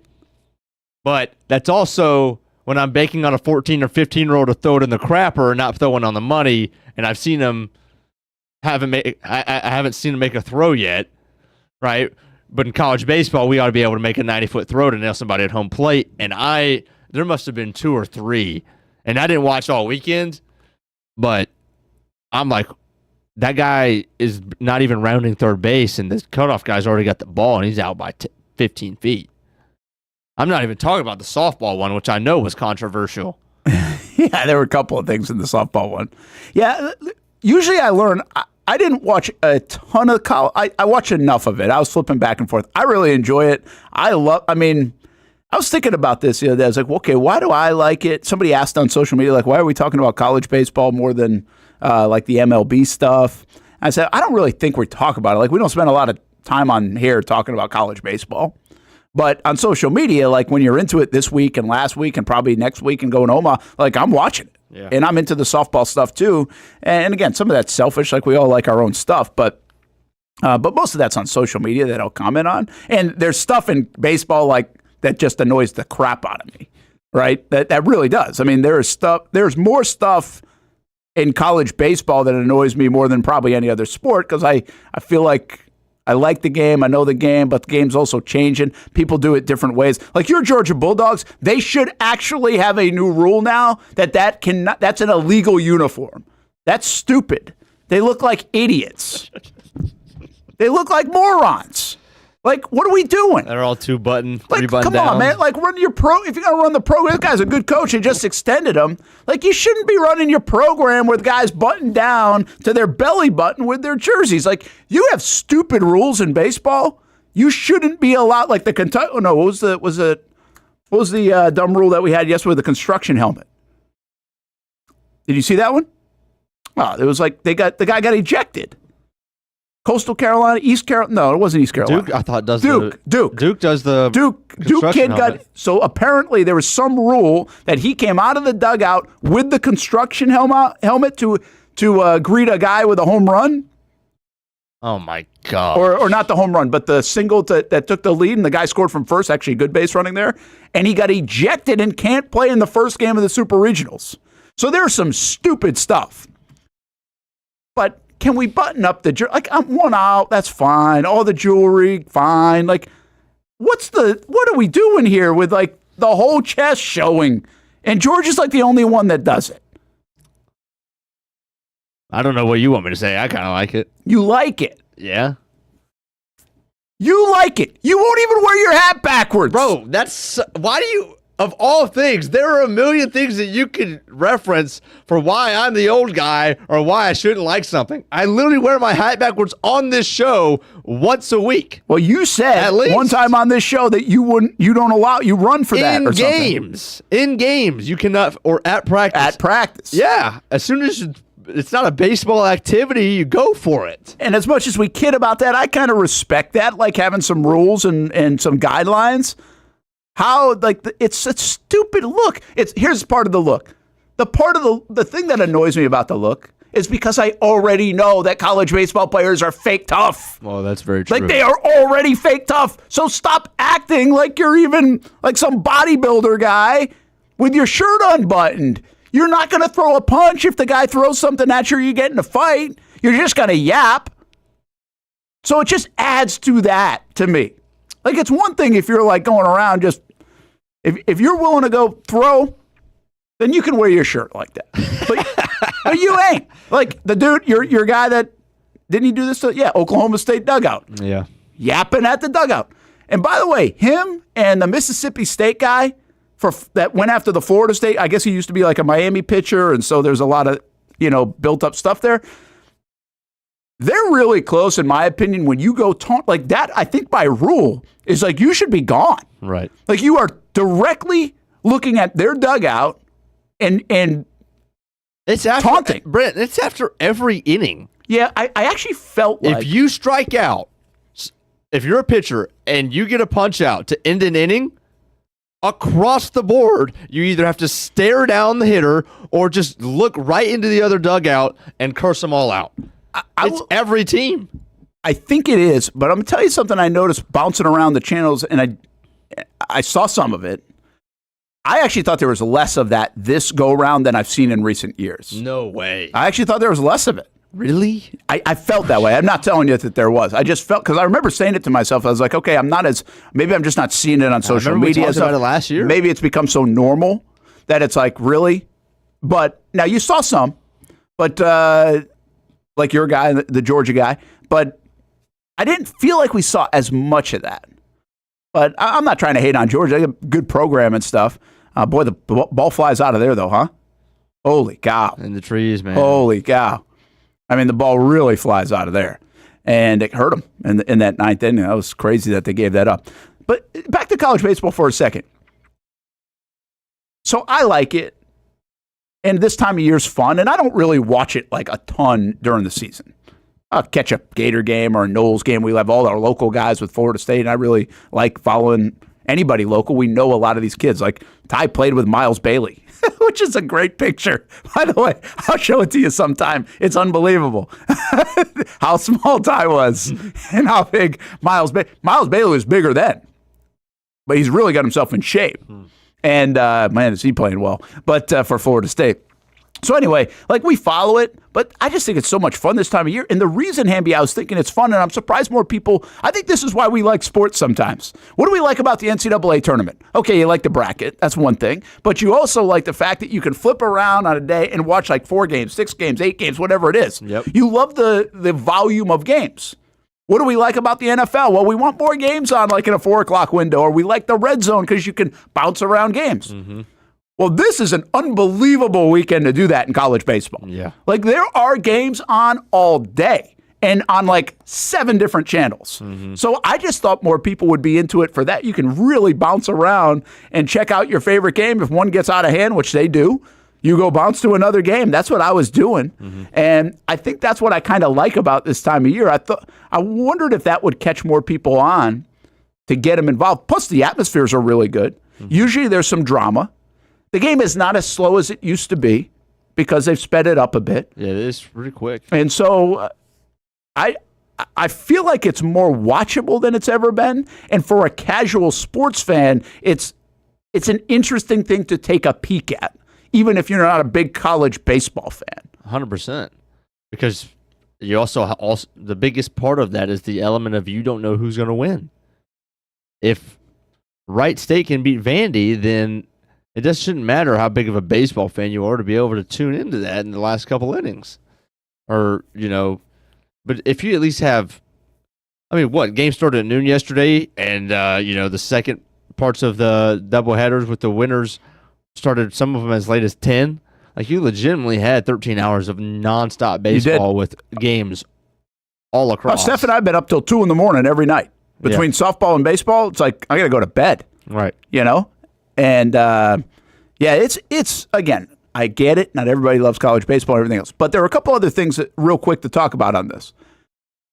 I look at a weekend like this, and I see Columbia, and I see Wright State, and I see Murray State, and I see Little Rock. And last year we had Evansville. And I understand, I'm not talking about a one-off 15-2 or even a 13-4. We're talking about 3-4 games deep where the SEC might get bounced by these guys, which shows me parity as that it's just unbelievable. The sport itself equals parity at times. Like, you can go play, UNF can go play Florida on a Tuesday and beat them. Yeah, it happens. Weekday baseball happens all the time.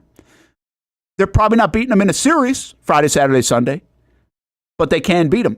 So it already is open to parity, but I think we're seeing more of it. And then what I piggyback on top of that, Hamby, is if I'm a big-time college, If I'm the Florida Gators, do I sit here and say, why am I paying Sully $2 million? And why am we handing out all this NIL money? If I'm watching people like University Texas San Antonio beat Texas like they were the better team. Wright State should have beaten Vanderbilt twice. Little Rock just beat LSU. Again, so that's probably a one-off. I got a feeling Little Rock's going to get their butt whooped today by LSU. But Florida got schooled by East Carolina. Like East Carolina, who usually is a very good program, they were just okay this year. I think they finished 4th or 5th in their conference. Now they're playing good ball right now. But it wasn't like this was it wasn't Coastal Carolina who's like top 12 all season. Do you start asking yourself, like, wait a minute, why are we investing this much when you got guys around the country that are doing a hell of a job for a fifth of the price and probably a tenth of the NIL money? Yeah, I get it. I think the SEC play is, if we're going to take, for instance, a school like Florida, is way too important. Because if you didn't spend the money, on NIL and acquiring players, and you didn't have a great coach who could do it, well, you'd be winning 5 games in conference play, and you'd be the butt of the SEC. When you have to play 30 games, you'd be Missouri, maybe. Yeah, and you wouldn't even make it this far, right? And at the end of the day, you still got to get into the dance. And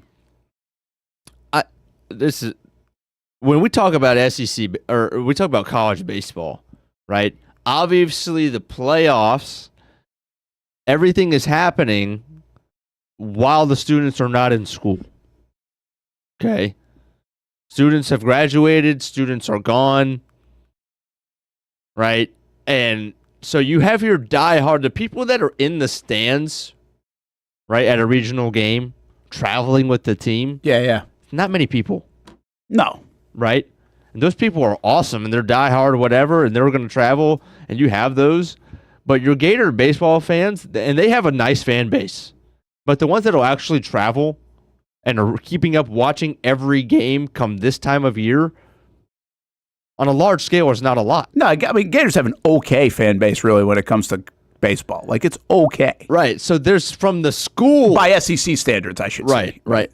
From the winning in the playoffs, I think, matters a lot less in this kind of sport where the playoffs are happening when not everybody's at the school. Whether they win right now or not doesn't really do anything for the on-campus excitement or anything like that. Well, that's fair because they're off campus. Exactly. School's out. Right. So I think that matters. I don't know how much of a dollar amount you could be able to put on that, but I think that I don't even, you know what I'm trying to say? Like, it matters for them to be good when students are on campus from March, April, and the first part of May. Yeah, that's they fair. want them to compete them, and they want to see wins in the column, be able to put wins in the, that's what creates the buzz. That's what creates the excitement. Now that we're at this time of year, nobody's paying attention. That's interesting. Yeah. The students, I'm saying. Yeah, no, it's interesting. That's a good call. I haven't thought about it that way, but it's a fair one, that it's like you're filling the park that time of year. Right. Are you going to fill it this time of year anyway? Are you going to have the ballpark with that crazy experience? Although, I mean, there are some really good atmospheres in college baseball. I mean, you saw the Oregon State game last night. It was like 5,000 people, and it just looks awesome, right? You almost want to go to them. Yeah. It's amazing how you can want to go to a 5,000, 10,000 seat experience as much as you want to go to a 100,000 seat experience in college football. It feels so much different. It feels so good. Coastal Carolina was terrific, and that probably seats 2,000, 3,000, I would think. So, I don't know. I do wonder, at some point, we're going to have to take a step back. I have so many thoughts all the time about this stuff. And I wonder if ADs will take a step back at some point and be like, all right, I get it. You got to pay market value for people, but are we paying too much? If you pay the best college football coach, there's a really good chance you could have Nick Saban dominate the sport for 15 years. That happened. You can pay the best college baseball coach, and you ain't dominating the sport. Schlossnagle is the best coach in the country, apparently, because he's gone from TCU to Texas A&M to Texas, and he just keeps getting boom, boom, boom, boom, boom, more money. Mm-hmm. What's he got for it? Yeah. What's he got? They didn't lose yesterday, did they? They did. They're out. Texas is out as well? Texas lost to UTSA. And by the way, I watched those games. They were better than them. Well, yeah. Like, they were just better. Now, I'm not saying they were better 50 games, but they were better in the couple. They played them twice. And they pretty much dominated them. Well, I guess the one game was 9-7, so maybe it wasn't handled. Glenn C. says that the FSU, I was thinking of this, and this will piss some Gators off probably, but if you're a college baseball player around here, and we got guys on both sides, local guys, from Aiden King, who had a terrific year. What did you throw, 8 shutout? 8 innings the other day against Fairfield. Yeah. And then we got the guys that are playing so great for FSU. I mean, Miles Bailey isn't a local guy. I know him a bit, but he's not a local guy. He's from Tallahassee, Lincoln. But you got Lodis, obviously, player of the year. You've got Max Williams, had a big hit yesterday. You got Hunter Carnes and Brody DeLon. You got all those guys. Mm-hmm. But I'm thinking right now, if I watch the two settings, Florida State's electric. Yeah. It's electric. If you turn it on, you can feel it. You don't feel it. I don't remember feeling it as much at Florida. Mm-hmm. And so what I kind of thought to myself, if you're a big-time college baseball player that has a choice between Florida and Florida State, which one are you picking? I mean, I don't know if I could answer that question unbiasedly. Why? You don't like either one of them, do you? Yeah, but I hate Florida more than I hate Florida State. And also... But you can look at it you take everything at it, right? Yeah, both have good football programs, or should, right? Both have, one's got a basketball national champ, but I don't think that's why people are going to school. Both have good facilities. Both have good coaches. Both have, good, they play in good conferences, Yeah. I sat there and I'm like, I think just atmosphere alone, I'd want to go to FSU. FSU has always had very good baseball fans. They'll even travel here to Jacksonville to watch a game. Yeah, it's weird. I don't know if this is just me as an individual, but some of my first memories of baseball were watching Buster Posey at FSU. Yeah, I bet. And 2006, 2007, I was 6 or 7, and him playing all 9 spots in a game. And I think I went and watched him when he came to JU. And that, he's from my family's hometown, where all my family lives in Georgia, so they knew him. But that's why I think it was more individual than most people probably here in Jacksonville. But still, it's like, to me, and I don't know if this is a blasphemous statement or not, FSU seems like the far more historied program than Florida. It is, yeah. Now, even though they don't have the national championship and everything else, but Mike Martin, what he built. For decades and decades. Seems like it was the place to be. I just feel like right now, especially, and listen, you got all this stuff with O'Sullivan. I don't know if you saw that. I'm not really going to get deep into that stuff. But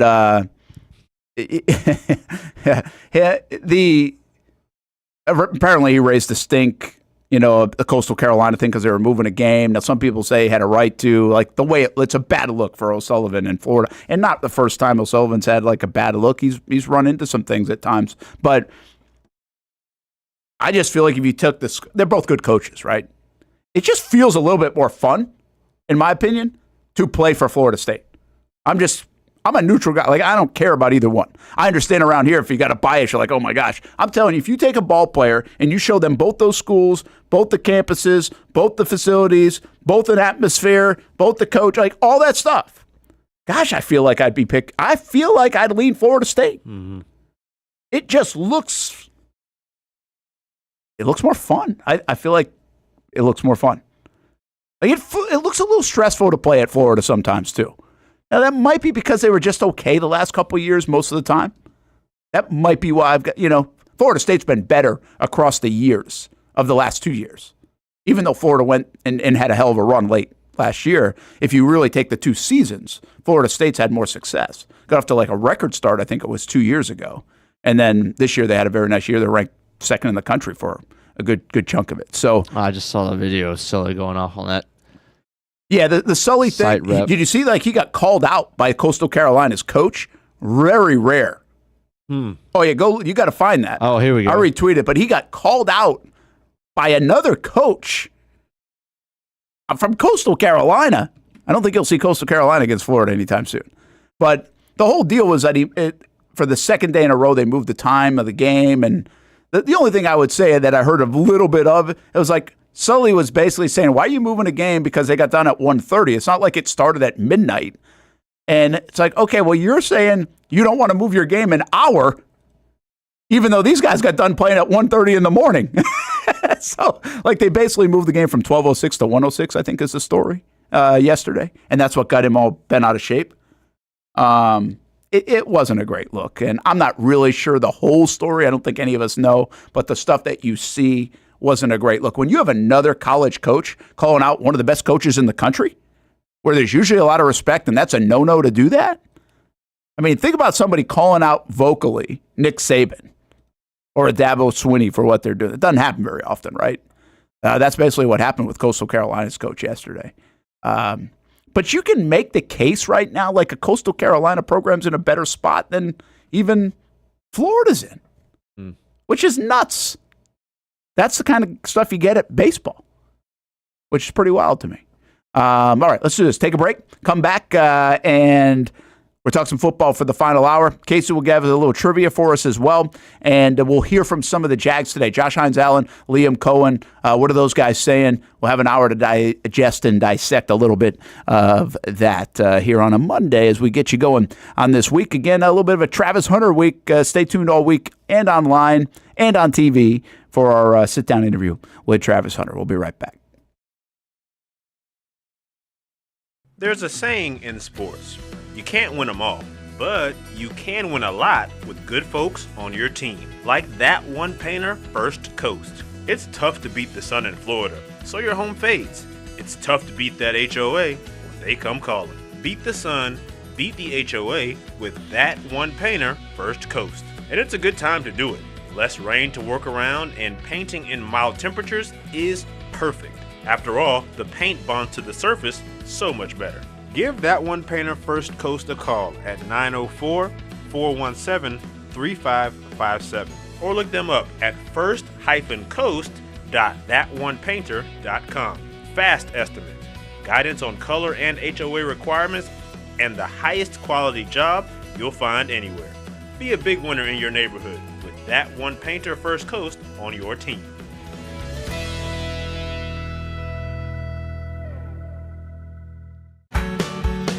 People helping people. It's at the core of what Alive Credit Union is all about, and it's been that way for over 70 years. From the start in 1954 to today, the mission remains to inspire financial wellness and give you a financially fit lifestyle. Alive Credit Union and its employees are committed to not only serving their valued members, but also our community here in Northeast Florida. I had a chance to see that commitment firsthand as Alive partnered with our Action Sports Jacks 24/7 team to bring you Armada men's and women's soccer broadcasts. Inside the 18, it is a shot, and it's a goal! Chloe Chivers! And that connection to the community continues with Alive Credit Union's support of the Police Athletic League of Jacksonville. Alive Credit Union's commitment to our community also involves serving the financial needs of all first responders through the recent merger partnership with City and Police Federal Credit Union. Join the community and become a member of Alive Credit Union today. Find out the many ways you can be inspired in financial wellness at alivecu.coop. It's fast-paced. Hands off on first down, and there goes Edward Vander. High fly. Wide open receiver. It's caught. Action-packed weekend fun. Fun for the entire family. It's the Jacksonville Sharks. I feel like anybody could play in this league. It's gotta be like backyard football, right? Whoa! This ain't the Arena League, Brent. This the indoor league, and they play defense here. It's a lot safer to just watch the professionals play. And watching is a lot of fun. A party in the stands at the arena for kids and adults. And it's indoors. Get out of the heat for the summer and watch the Sharks shine inside. Jacksonville Sharks football, season number 15. It's the drive for 5, and it's still alive. Get your tickets at jacksharks.com. Are you about to graduate high school and haven't decided on what you want to do when you get done? Well, one option is to apply to become a student in the Electrical Training Alliance of Jacksonville. Their program offers structured classroom and online training along with on-the-job training so that you can earn while you learn. Still not convinced? The folks at ETA Jacks are a tuition-free 4-year apprenticeship program. There is no tuition and no student debt. Just pay for your books and your fees. That's it. Now, speaking of pay, students, they start off making $40,000 per year, including benefits, and they graduate, get this, making over $80,000 per year, including those sought-after benefits. Now, that sounds pretty good to me, and if that sounds good to you, it should check off a lot of boxes. So head on over to etajax.org and apply by May 15th. Again, the website right here, etajax.org. Don't wait, apply today.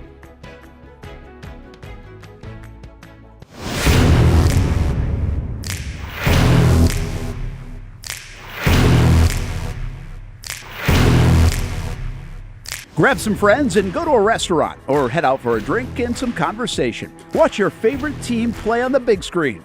Or how about play some games? You can do all of that in one night at Best Bet. Each location has a different vibe, its own personality, like here at the original Best Bet in Orange Park. When you walk through these doors, everybody knows your name. And here in St. Augustine, it's the newest location. Play some poker. How about the table games? And don't forget about Ace's Sports Bar and Grill.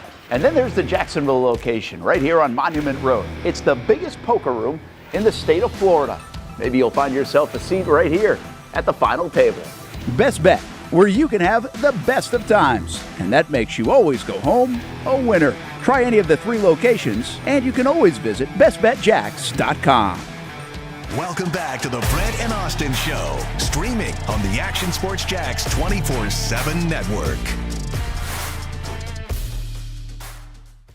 All right, here's a look at Trayvon Walker and Emmanuel Ogbah there, and more Emmanuel Ogbah. We got some work getting done at Jaguars OTAs. This could be from last week. It all looks the same as they were out there today as well, and they'll be out there again this week. We will be able to be out there Thursday. It's a fun week, actually, here for the Jags, obviously today, and they'll go again on Thursday, but they'll also have coaches roundtables on Thursday afternoon. So we'll start to be able to sprinkle some of that in over the next couple of weeks, and we'll get a lot of sound, but you learn about the assistants a bit, and I think we don't get a lot of opportunity to do that. So I think we got like 45 minutes with the offensive guys, 45 minutes with the defensive guys, and I think that will be some pretty good stuff coming out of Jags headquarters later in the week. Again, I'll keep reminding you about Travis Hunter. We have that coming up throughout the rest of the week, including tonight at 6 o'clock on CBS 47 and Fox 30. We'll start playing some different segments of our sit-down interview with Travis Hunter. So a lot of Travis Hunter talk coming up throughout the week as well. Mr. Pico brings up Jack Caglione as we were talking some ball. This is interesting now to watch Jack Caglione. He has been a star at the collegiate level, a star so far in the minor leagues. How he translates to the major leagues is going to be, he hits bombs now. Like, these things are moonshots. You think about Judge and guys that hit the ball like a ton. He is one of those guys, and he's been very successful quickly at the minor league level. Last night, the Kansas City Royals called him up. So it'll be fun to watch. He was a heck of a player at Florida, and he's concentrating just on hitting. He's not a two-way guy like he was at Florida. But it'll be interesting to see how good he is. All right, let's talk a little more football. Josh Hines-Allen just got done at Jags headquarters talking to the media, and we flipped some of that around for you. Hamby, take us a certain way. I know we have a few sound bites. I'm not really sure which way we're going with them, but what do we have? Well, first wanted to hear on his thoughts on Campanile and adjusting to a new defensive coordinator, so we'll start there. Definitely. Coach Camp has been awesome. He's never changed. Like, I know everybody says the mentality, the personality, the personal person that he is, he's just a lot. He's a lot. But it's nice, because you step into that meeting room, you're going to expect one thing, and it's not just screaming. It's the passion. It's the love. It's the love of the game that he has. Calais always told me, man, if you want to be great at something, you got to love it. You got to respect it. And so for me, he gives off that. He respects the game. He loves it. He loves the team. He loves the players that's playing for him. And that can only give us trust and faith that if we go out there and give him everything we got, I would love to keep seeing that upbeat. And when he's calm, that's when it's like, all right, somebody's about to get cursed out. That's pretty funny right there. That's like, hey, you'll experience this at some point, I would think, Hamby, who knows? But when you have kids and they're like a year old or 6 months old or a year and a half old or probably like a year when they start to walk a little. And when they're quiet, well, I say they because we had twins. So when they were quiet, you're like, oh, crap. Like, what have they gotten into? There's a diaper against the wall somewhere, or it usually there are crayons being written on the wall or markers or something like that. That's really what the go-to was. But I knew I didn't hear them, I was like, uh-oh.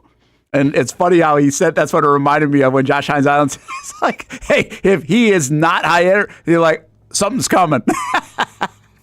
So that's pretty good observation from Josh Hines Allen. You know, the other thing that I will, and I think Jags fans find this interesting too, isn't it amazing how much Josh still talks about Calais? That's what I was thinking. Like in pass, almost just in passing. Second nature, yeah. And that's not a one-off thing. He'll do that 3-4 times in a year in front of a microphone, where just some of the things that Calais instilled, the impact that he had, that relationship is really cool, like really cool. So I think everybody has an impact player. I think Austin talks a lot about a guy like Aaron Campman back in the day and how he saw him do it. I think Paul Posluszny was this for a lot of guys, like in the Jags locker room. So you always have that. But to constantly go back to that Calais, that one's deep. That one's really deep. I mean, so deep that like everybody has them, but not everybody mentions them continually for 2-3 years later. Yeah, and I don't even know if I don't think Josh would do it intentionally. But I mean, that bond is so close and tight that like, I know Josh has hired even like the marketing people that Calais uses, like just even little things like that, right? I mean, that's like a true kind of brother bond between those two guys, and it's been cool to watch. That's been a pretty neat one to watch. The other thing that I thought stood out to me about that soundbite is he said, like, you know what you're going to get. Man, is that a big thing? Think about that for a second, all right? Think about you know what you're going to get out of camp. You know it's going to be loud. You know it's going to be energetic. You know what you're going to get. You know who they are. And I think that's one of the most overlooked things that we have, whether it's your job, whether it's our job, whether it's sports that we talk about. You're a coach, Hamby. You were a player. Like, I think this goes to all walks of life. And it's, are you consistent enough or to know what can somebody be like, hey, I'm going to get this out of Brent today. Like I know coming in, I'm going to get this. Now, I don't know if I'm going to get this or that, but I know it's going to be here. Mm-hmm. I talk about this. I do talk to my kids about it all the time. I mean, we when it comes to baseball, I said, Todd, play the game the right way. Play the game the right way. Play the game the right way. That's all I really ever said to them, probably. Is play the game the right way. Well, I think most coaches along the way would say, hey, kind of know what you're going to get. You're going to play the game the right way. Kaylee, I don't know, like, where it manifested itself, but you know she's going to throw strike or be around the plate or throw strikes, right? You can be that. Like, hey, that's what you're going to get. There might be a lot of things you don't know what you're going to get, but you know you're going to get that. So, like, think about it in your workplace and think about the people that, hey, I know I'm coming into work today and I'm going to get this. There's something, I don't even say it's comforting about that. I'm not sure there's a comfort. It's just an expectation that at least it's a baseline of, hey, this is who we are going to be, and now can we elevate that, or is it going to be a bad day today because I'm in a bad mood or whatever else, and it might not be as energetic or good or whatever else. So there's a long way to go from there, like, but if you can start in a place where it's like, I know I'm getting this from X person. If you're a coach, Hamby, and you see that with your team, like, I would be preaching that to my team all the time. I want to know what I'm going to get out of you. I think you're good at this, be good at this. Mm-hmm. But always bring that. There can't be a day that you don't bring this. Right. I think that's what they love about Travis Hunter. Yeah. I don't know if he's going to go catch a touchdown pass, make an amazing catch, or do it, but I can tell you this, he's going to flash that smile. Mm-hmm. And they know they're getting that every day he walks in the building. And if they don't get that, somebody's going to be like, hey, you all right? Right. It's easy to tell if there's something off. Right? So, and that is not a, hey, I had a great day because I came up with a great idea or I scored a big touchdown or caught a big pass. That is, no, I know what I'm getting. And I think that's basically what Josh said. It's also a bit of an indictment of last year's team and coaching staff. Before you get there, let me say one more thing, because in order to be the same person every day, you have to be very focused and mission-minded.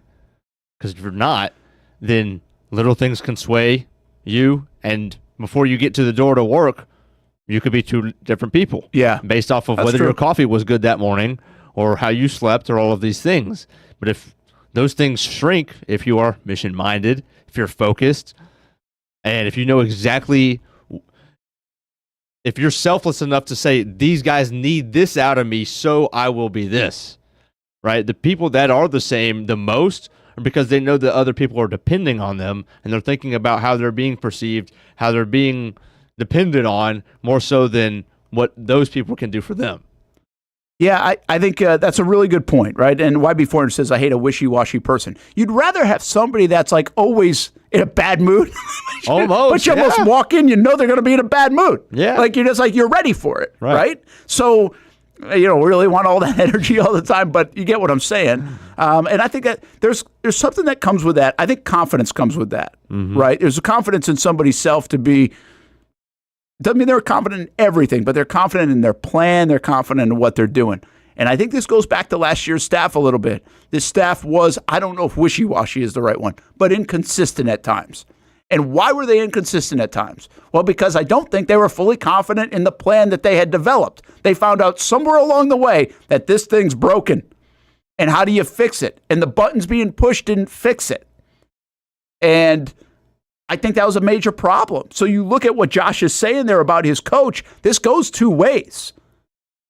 I want to know what my coach is going to be like most every day that I walk in there. And he knows that Campanelli is going to be energetic. He might get all over him. He doesn't mind that part because he knows it's coming. And the thing that catches him by surprise is when there's quiet. So I think this is a bit of an indictment on that last year. I don't think the staff the entire time, but the last year in Jacksonville of, I said this 2 occasions on both sides of the ball. I remember it clear as day that it looks like Doug or whoever press are grasping at straws here. It looks like Ryan Nielsen is grasping at straws here. When you start doing that, you're inconsistent. You lose the confidence in what you're doing. You're not who you are. You're getting outside that. And I think that's what Josh is talking about. And I just took it on a whole nother level, and really expanded it. But think about it now. It might have some depth to it, but I think it's important inside the building. And one more thing to back this up. This is what you like about a Gladstone, or what we think they're doing inside the Jags organization. What did he say? What's he say to everybody? Be who you are. That's what he means. Don't try to go outside that. Be who you are. And we're going to get the people who make everybody a little bit better just by being that. That's what he's after. That is an important deal. Now, I didn't need to hear that from James Gladstone, but I love the fact that he says it because that's really what he's talking about at the end of the day. Be consistent. But that's it. Don't try to be anything great. That's why I didn't get the pajama pants. It's true. I do want to go to this one. Josh explains why he is at OTAs this year instead of years past, going off to do more training by himself. So here he is on him being in Jacksonville at the beginning parts of June.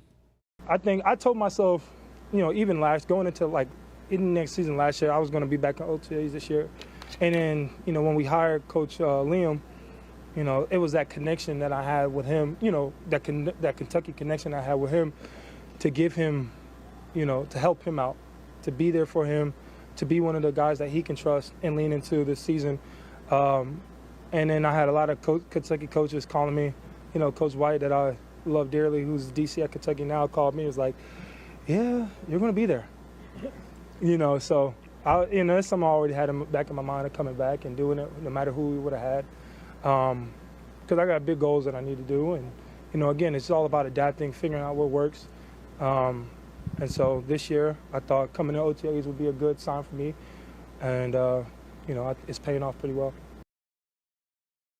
Yeah, that's an interesting deal, right? You change up. Keep in mind, he did that. He went to Arizona. He has 17.5 sacks. He gets paid. I think you could encourage somebody not to do anything unlike what you did the previous year. They put on weight instead. Again, goes to the weight thing. But now he's kind of shifting things up. And I thought he would be at OTAs for a lot of the reasons he just said. And I kind of appreciate the fact that he said it. He's like, hey, listen, I'm all in. I actually think I can really help from a leadership standpoint, and being here will showcase that and giving them confidence and learn who I am and we learn who they are rather than being away. Could it be away? Absolutely. It's voluntary. But I like what Josh is saying there, and that is it just shows you the one thing you love about Josh is he kind of loves this place and organization and has really been all in on it since day one. And I think this is another indication of exactly that. Well, you mentioned the weight, so he answered. Of course, the weight's the big one. Yep. It's amazing how much the weight has become a big topic. It's now a couple weeks of conversation about the weight, whether you're asking Trayvon Walker, whether you're asking Liam Cohen, asking Campanile, asking now Josh Hines-Allen. The weight has been a big topic. I mean, I got up to I was like 285. I was much bigger. And, you know, my mindset was always, you know, to be as dominant. But, you know, it was a little, obviously holding a little bit more weight kind of, you know, puts a little bit more wear and tear on the body and just, you know, it was a lot, too much. Again, learn to adapt. Got to know what works best for you. Something I tried and something that I'm like, all right, I probably don't want to do that again. So we're working on maintaining a good goal for me this year and, you know, put some good tape out there. I wonder why they're so careful not to say what weight that is. Yeah, I don't understand that part. I mean, maybe just getting pegged to a number, but I mean, it's like 5 pounds is like a big deal, but it's really not that big of a deal. Like if he was to be like, yeah, I mean, I was at 285. I think 280 is better. Well, all you have to really do is go back and find we could find this out. We could pull it up. I just haven't done it yet. Whatever he played at in 2023 is what he's going to play at. Had it been 275. I think it was right about 275. So 275. And so I think whatever he played at there is what, because Cohen or Campanile, maybe both of them said it last week. They're like, hey, really all we did is just say, whatever you played. Man, you played your best year at 17 and a half sacks. We're going back to that. That's a good idea. Like they didn't say, hey, I want you at 275. That was totally different than the Nielsen thing. It was more, hey, whatever you're comfortable at, wherever you feel strong, wherever you feel explosive, wherever you feel as good as you can feel. And, if that matches where you had your best year of your career, that's probably a good weight to play at. Don't worry about anything else. Just play right around there. And I think that's what they're doing. Which, again, I don't know how many defensive schemes across the league mess around with weight, but it did feel like the Jags were messing around with weight a lot more than normal. We can even go back to something I said earlier in the show about Gus's defense with the Leo position and other things, and that was a light defensive end, right? A guy that might be 245, 250 pounds. Yannick Ngakoue, for example. But they weren't asking a guy to go, I don't feel like they were asking a guy very often to go from 260 to 245. They were going to find the guy that was a bit undersized that they could utilize in their defense and give him an opportunity they think can play in that defense. That even is different than saying, hey, we're going to take a guy that had 17 and a half sacks and had 10, 12 pounds to him.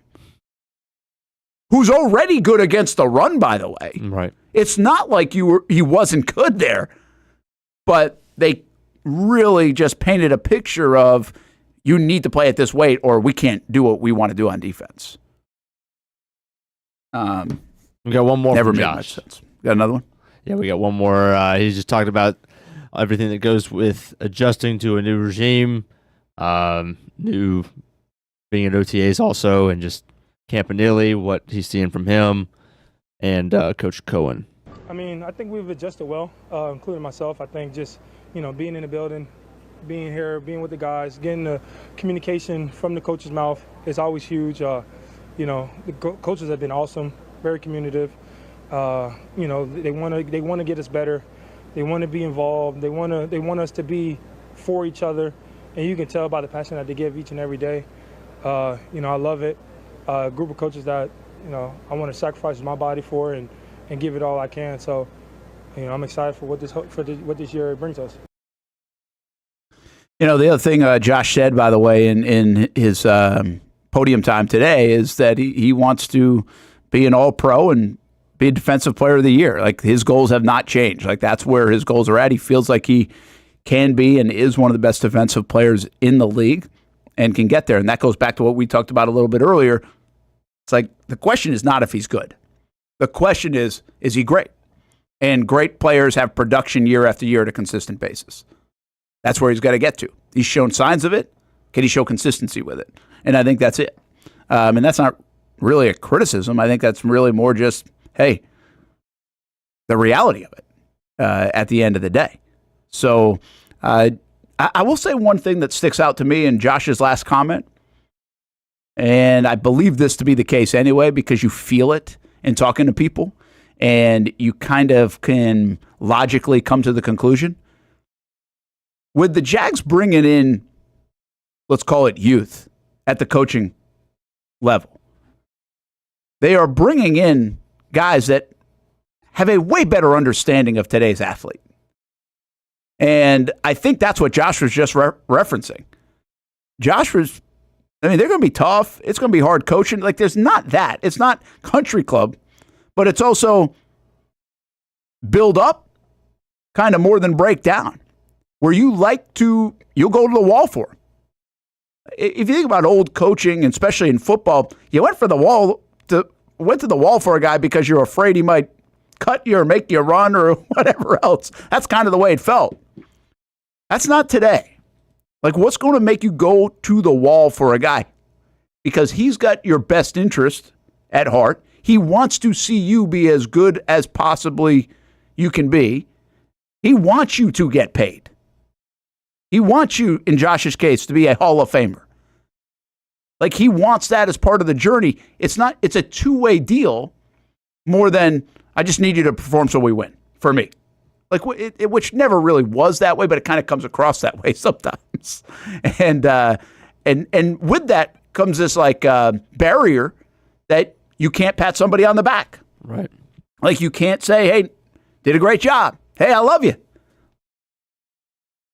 Think about the old school coaches, and the older players now will say, oh, man, I love that guy, or he loves me, or we built this bond because we had gone through these battles.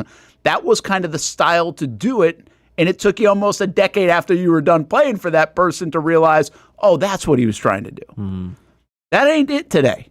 That's just not the way, and I think with this younger regime, if you will, a more modern looking at it or view of it, also means an association with today's modern athlete and player and human being. And some people call that soft and different. I don't call that. I just think that's a different way to do it. Times have changed. And I think these guys get that. Now, I don't know exactly what that looks like day in, day out, hour in, hour out. But I can tell you this for a fact. It doesn't mean, hey, just make it a country club thing. These guys can't handle it. That's not it. Today's athlete can handle whatever you need him to handle. But they don't want to also be, I think, demeaned along the way constantly. They need a little back and forth there, and they want to know that you're in their corner rooting for them. Mm-hmm. So whatever that looks like, whatever that's supposed to be, that's the psychology of it, in my opinion. That's what I gather from it, and I think this new regime is doing a little bit of that. Glenn C. says J.J. Redick was hired for that exact reason. Yeah. And Belichick, we'll see how that one works out. But I do think there's an element there. Think about Pete Carroll in Vegas. Encourager. He's 72 years old. Like, what the hell? How's this going to work? Well, he was maybe a little bit ahead of his time in those Seattle days. He was an older guy that was willing to do it that way, it seems like. And again, that doesn't mean you can't yell at someone or any of that stuff. It just means you kind of have a different approach, or at least I would say a more holistic approach to the athlete than maybe some others have had, or at least it used to be in coaching. Speaking of coaches, here's Liam Cohen today on the podium. Let's hear from the head coach of the Jacksonville Jaguars. I think he's actually done a really nice job in the red zone, really looking back to the first time that we did it, last Friday when we did it. I think he made some quick decisions. You know, everything is sped up in the red area when the timing, the rhythm, the space, it's all tighter, it's all sped up. I thought he's done a nice job with his footwork in the red zone, understanding that concept. And ultimately, like, good teams in the red zone are able to run the football into the end zone, and it's hard to do that in this setting. So a lot of it is kind of geared towards practicing the pass game, the timing, the rhythm, the protections, understanding when zero blitz is coming versus drop 8. So those are the things we're getting work at, and I think he's done a nice job of executing in that area so far. Do we have any idea who is specifically talking about? Trevor. Oh, he's about Trevor. Okay. I didn't know, because I know there was some conversation about Travis Etienne, which we'll probably get into tomorrow, because Olivia Tassley just caught up with Travis Etienne as well. So we'll have a little Travis Etienne conversation coming up on Tuesday here on the show. So, I'll say it. I said underrated. Trevor, Liam, Josh Hines Allen are three guys that I don't feel like are being talked about as much as their stardom, if you will, would suggest. And I kind of feel the same. I don't know how much we're getting and learning from Liam in a soundbite like that. Mm-hmm. You know what I mean? And that's not a knock on him. It's just like, it's just this time of year. Well, I've also think that I've heard that exact soundbite from Doug in years past when they've talked about red zone in the offseason. Yeah, some of that's just football, right? Right. I think some of it's kind of football-y, and that's par for the course. That's just going to happen. He did talk about the development of some of the rookies. All right. You can definitely see where maybe some of those guys are working with the first group or even the second group. You know, you see some of those guys being thrust into some of these situations, whether it be because they've, earned those reps or maybe some injuries in the back end. Those guys are having to take some quality reps, which has been great, and then they get a good developmental period going on right now where they're going to get about 10 to 15 plays every day after practice. So you see those guys doing walkthroughs on their own. I go down and lift in the weight room and they're in the indoor walking through. So they're definitely trying to do the right things to help put them in a position to be successful. I wonder how common that part is. It might be something to dive into at some point. When the rookies came in, remember there was that story, like the hotel, they were doing walkthroughs already and going through the playbook. Like who organized that? Mm-hmm. Is that the kind of player that they got? Is that a normal thing? Is that like, okay, let's not over dramatize. They're pro athletes being pro athletes, right? Somebody told them to do it, right? Type of thing. You know this in ball, right? I mean, people, if you don't have a practice, the players that are really into it are going to go hit anyway, right? Should we be applauding that? There are a lot of guys that do that, is my point. So I don't know if it's a normal thing. I just think it's interesting that he points it out. When he points stuff like that out, and he has on a couple occasions with this group and with this young class, like the way they're working, do you have something there? Maybe that's a little bit different than normally you would have. And is that the player that they went after? Is that the intangibly rich part of this, right? And Hamby's burner says exactly the guy I was thinking of is Kaiser, who we've had on the show, right? He's really a 24-year-old guy now? So he's an older guy that can take that group. It's exactly where my mind went to, is Kaiser. And that might be a little unfair to the rest of them. It might be Travis Hunter that's leading the group. Who knows? But my mind went there as well. So I might dig into that a little bit more, just see how unique that is. Is that a little over-dramatization?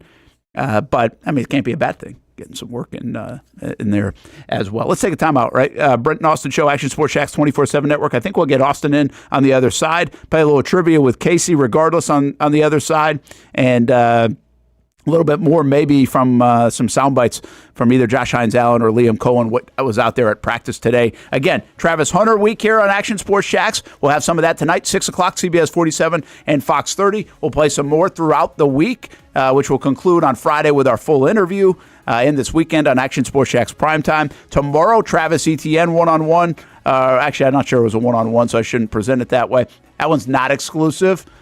So Olivia will have that. So we'll talk a little bit about the Jags running back, who I think now becomes one of the more interesting players this offseason and going into the year than I would have thought coming out of the year for the Jacksonville Jaguars. So just a little bit of what's to come, including Thursday we'll be at Best Bet down in St. Augustine. So come on out. First time we've been there in a bit, and you can join us for the show 10 a.m. until 1 p.m.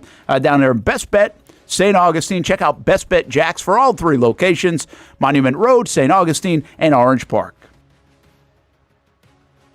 When it's time to get a new car for anyone in your family, just remember, nobody but Nimnick, the #1 Buick GMC dealer in Jacksonville. Get the latest price breaks on 2023 and 2024 models or the newest 2025 vehicles in the showroom on Phillips Highway, or shop online at nimnickbuickgmc.com 24 hours a day. GMC Sierras, Yukons, and the redesigned Acadias, or get the all-new redesigned line with Buicks. It's nobody but Nimnicht, and part of the reason why is this is a first-class buying experience here at Nimnicht Buick GMC. You're not just a customer, you're a friend. This is about getting a vehicle that best fits you and getting you on the road, and also helping you and your family down the road. Nimnicht has a treating you right guarantee, courtesy, respect, fairness. And most Buicks, GMCs, and Jacksonville's only Car Bravo dealer, nobody but Nimnicht. Who has put in the most years and stands behind a better experience? Nobody but Nimnicht. GMC. We are professional grade. If you look good, you feel good. And the medical professionals here at Ponte Vedra Vein and Aesthetics are here to make you feel your best. I'm on camera every week, and I have a confession to make. I'm not always confident in my appearance. Can you see my dark circles? Is my makeup highlighting my fine lines instead of covering them up? I question it all. So when I found out about the wide variety of procedures here at Ponte Vedra Vein and Aesthetics, I knew help was just one appointment away. Medical Director Dr. Megan Deacon-Casey and her board-certified physicians have been using the latest in cutting-edge technology for the last 10 years, giving men and women their personal confidence boost. From Botox, fillers, Morpheus 8, and so much more. The hardest part was figuring out what I needed. Thankfully, the medical team walked me through what would work best for me through a free consultation. Come look and feel your best with the team here at Ponte Vedra Vein and Aesthetics. Visit them at one of their 2 locations, either over in Ponte Vedra or on the south side. I've been telling you about CGC Water Treatment and Plumbing for a long time now. Their drinking water systems remove up to 99% of contaminants. We've had a Connecticut water softener and drinking water system in our home for more than 7 years. You can see the difference whether you're washing clothes, the dishes, or what I like to do most, fill this up for some coffee every morning, and mostly all day. Remember, if you're not filtering your water, you are the filter. Don't be the filter.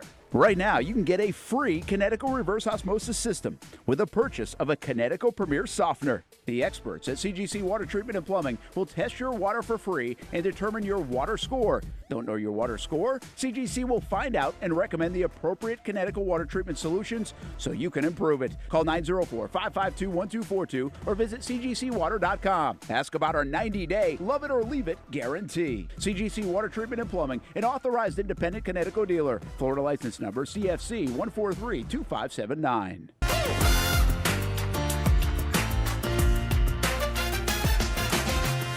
Empower a future, inspire a dream.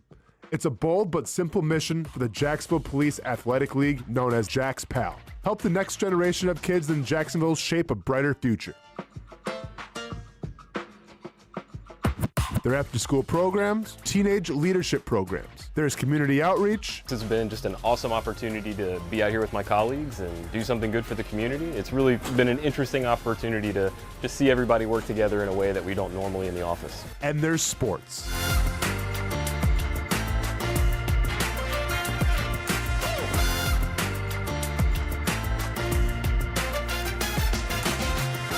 There are also ways you can help the next generation with a donation of any kind. Just visit jaxpal.org to get more information. Empower a future, inspire a dream with Jax PAL.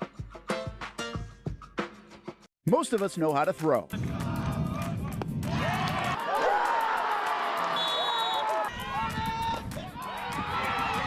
But you need to know what to throw. I'm not talking about footballs, baseballs, softballs. We're talking about those items you need to recycle. Republic Services explains it easy. Recycling simplified. 1. Know what to throw. When in doubt, throw it out. 2. Empty, clean, and dry those materials. It takes an extra minute, but it makes a big difference. And 3. Don't bag it. This makes the recycling process faster and more efficient. This is a look at the Republic Services North Florida Recycling Center. You can make this process even more efficient. By utilizing those 3 steps, Republic Services can help you become a better recycler in your home. Learn more at recyclingsimplified.com. Welcome back to the Brent and Austin Show, streaming on the Action Sports Jax 24/7 network. Wow, 19 Super Regionals now for Florida State as they go and win 3 games in a row over the weekend. They didn't have a problem. ACC's performing pretty well. A lot of games today if you like the college baseball. Meanwhile, college softball World Series going on. 4 teams are left in that one. Texas and Tennessee, Oklahoma and Texas Tech. So if you like that stuff, still a lot more drama to unfold over the next couple of days and then weeks in college baseball. Man, it takes forever. We are going to have, by the way, a big deal in the draft process here in Jacksonville. Like Kyson Witherspoon to Aaron Watson from Trinity Christian to Max Williams and Alex Lodis and others. Like a lot of guys from Jacksonville probably be, I think I've seen all those names I just mentioned in the top 75, I want to say. In a lot of these projected drafts, so there might even be more. So very cool. That will be fun to follow. That's actually at the All-Star break now. Mid-July is when the draft is. Used to tie it in with Omaha for a bit, and then they've tried a bunch of different things. Now it's at the All-Star break in mid-July. So keep an eye on that and more to come. A couple of guys were named Player of the Year, and Watson in 2A and Braden Harris in 1A out of St. John's Country Day. So congratulations to those guys in high school baseball. Tell you about a couple other things. Jacksonville Sharks, they unfortunately lost on Thursday night up in Massachusetts on a short week. They come back home finally for the first time in a bit, and they will play the Arizona Rattlers on Saturday night at the arena. So check it out at 7 o'clock. Head on down to the arena indoors, so it's nice and air-conditioned as it heats back up this week. Or if it's raining, no problem in there to watch some Sharks football. JackSharks.com for the latest with the Jacksonville Sharks. And you can also check out Shark Bites on Friday at 7 and Saturday at 1 p.m., part of the Action Sports Jacks 24/7 network. We've got the Kingfish tournament, meaning the old school Kingfish shootout, coming up on June 14th. We are going to air that on the Action Sports Jacks 24/7 network. And, of course, we've been rolling with the Jacksonville Armada games each and every week and having a lot of fun doing that. So a lot of the replays will air on the network. And, again, when I say the network, you simply go to actionsportsjacks.com. If you go to actionsportsjacks.com anytime in your day, you will see the channel play. It's basically a TV channel online. And we have different content all the time. Some replay things like the Armada. You can now see 3 different games on a Monday, depending on what time you catch it. So that goes along with Miller and Moulton in the morning, Brent and Austen show, and Young and Norvell, which is 4 to 6 in the afternoon as well. May's Military Appreciation Month. And, you want me to get the best bet first? Good try. That was a good try. I like that, Hamby. Almost. We almost did it. But there's the lineup, actually, at Best Bet, where, again, we'll be on Thursday with the show, 10 a.m. until 1 p.m. In St. Augustine. This is the Jacksonville lineup, and you can check out all the lineup at bestbetjacks.com. Now, I will say May is Military Appreciation Month for Nimnik Buick GMC, and now we head into June, so we'll have a different month coming up, but still, hopefully you took advantage of May Military Appreciation Month and Memorial Day weekend to get the best deals in Jacksonville on your cars. Bravo Rama is back, so used cars, new cars, you got it all with Nimnik Buick GMC. Just go visit them on Phillips Highway or nimnikbuickgmc.com. All right, back to some football. And with the football comes Liam Cohen conversation. And Cohen just got off the podium in the last 45 minutes or so, and we flipped that around. How about some Travis Hunter conversation? Playing defense now more and more over the last couple of weeks, although we still have not had a media session where he has been on the defensive side of the ball. There have been more images released of him playing defense, and boy, you got fans drooling when it's Brian Thomas Jr. lined up against Travis Hunter. It's amazing the excitement level a picture can have. Yeah, a 1 or 2 second shot of just them on Instagram, or when you can't even see the ball. But you don't see the result. Just running next to each other. That's all you need. I'm actually a little, I think the Jags have to be kind of careful of that, right? How are they going to paint that? They almost, if you're going to push one out, let's just say because we don't have it. Mm-hmm. So if they're going to push one out, you want to either push something out like that where it's just a tease of, hey, look they were going up against each other in practice, or you got to show a good play from both of them. Right. Because you don't want the narrative coming out like, oh, look at Hunter, he's dominating Brian Thomas, right? I don't think they want to push that. No. We'll get some of that stuff, in practice when we see it. But it is pretty interesting, and I don't think it's a planned thing. I think it's just kind of ironic that the days that he has played on defense, the media hasn't seen that yet. So we haven't been out. I don't think it's calculated. Why would it be calculated? We know he's lined up at corner, So I just think it's kind of interesting that we haven't seen it yet. Maybe on Thursday, definitely in minicamp. I mean, we're going to see it next week because I think all 3 days are open to the media. And so we'll have some of that, and that'll be kind of fun. That'll be kind of popcorn moment for Jags fans. All right, so here he is talking about Travis Hunter on defense. Well, Milo came up to me after practice and said, can we have him more? And so that's a good thing, right? We were in the red area on Friday and didn't end up making any plays on the ball, but just the movement skills and some of the man coverages, the feel and zone, you can definitely see how natural it is for him. Still learning, still growing, still trying to learn the calls as much as possible. But when you see him just in the actual 7-on and team setting, he doesn't look out of place by any means. Well, let's hope not. But, the I'm fascinated with the comment and even a little bit more of this in our sit down, too, where it's almost like, defense, that's easy. Don't worry about it. That's what he's got, kind of like that feel. Not Cohen, Travis.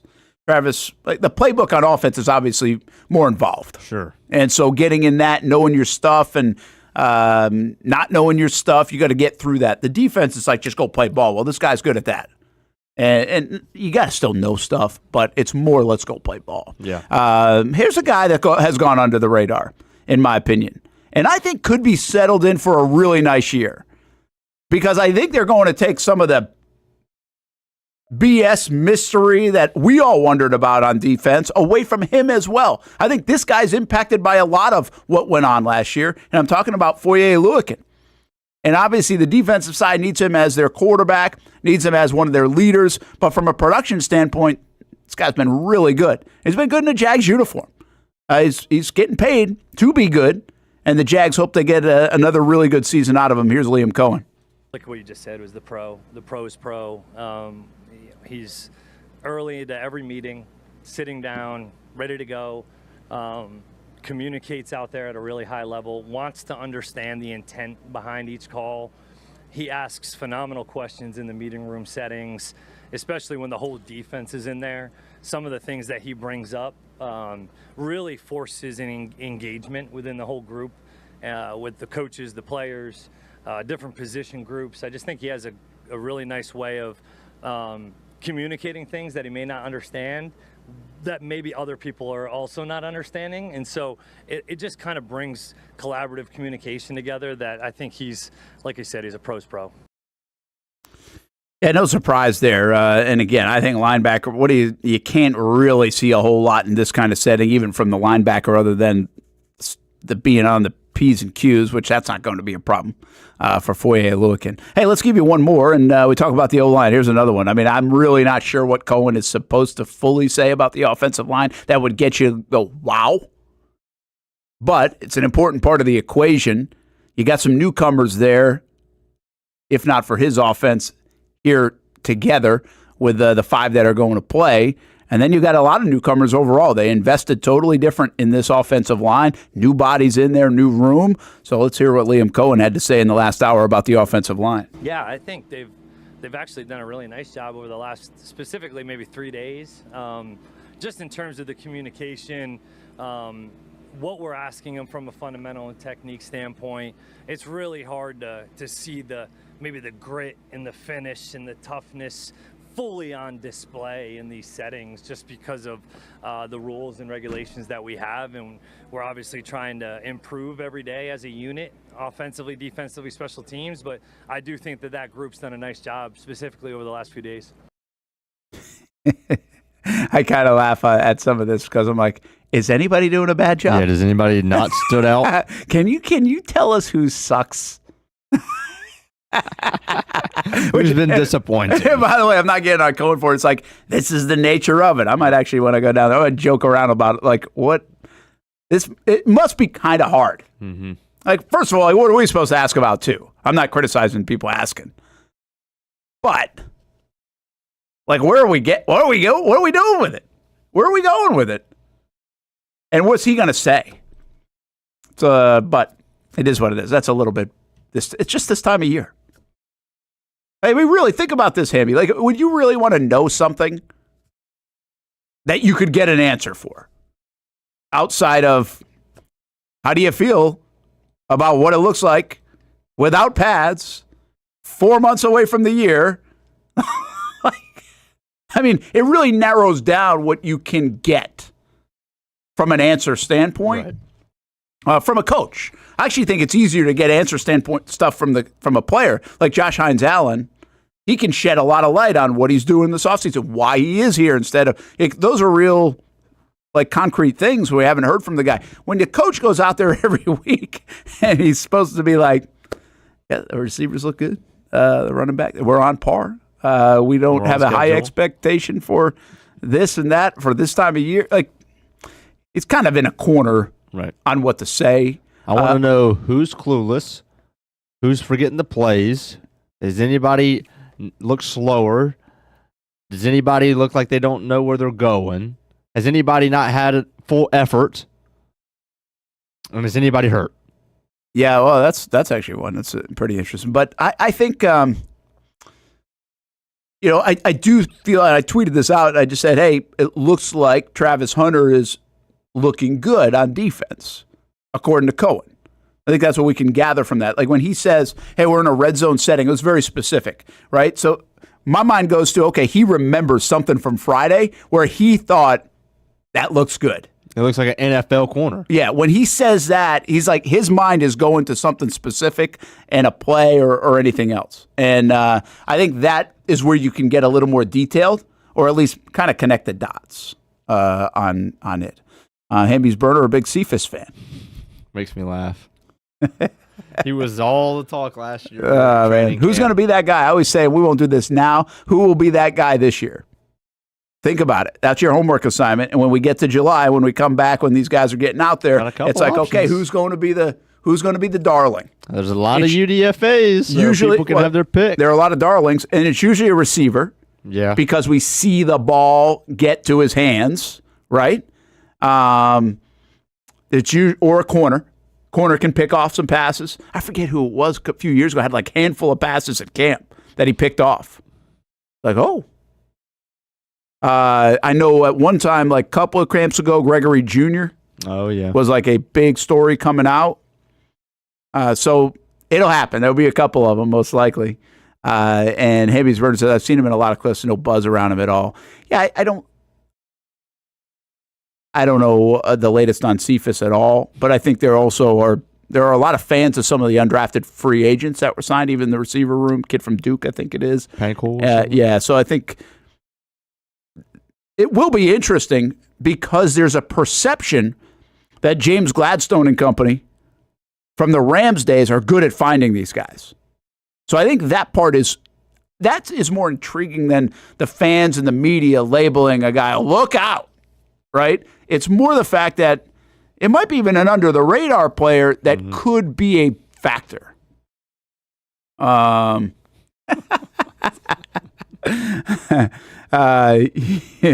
Just chilling in the parking lot. Awesome. He had to get in the messages to get in.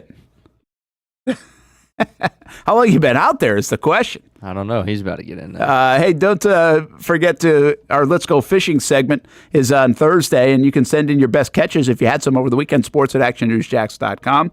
And Recycling Simplified. I actually threw 2 things away in the last 2 days. I was like, got to recycle them. It's in my head.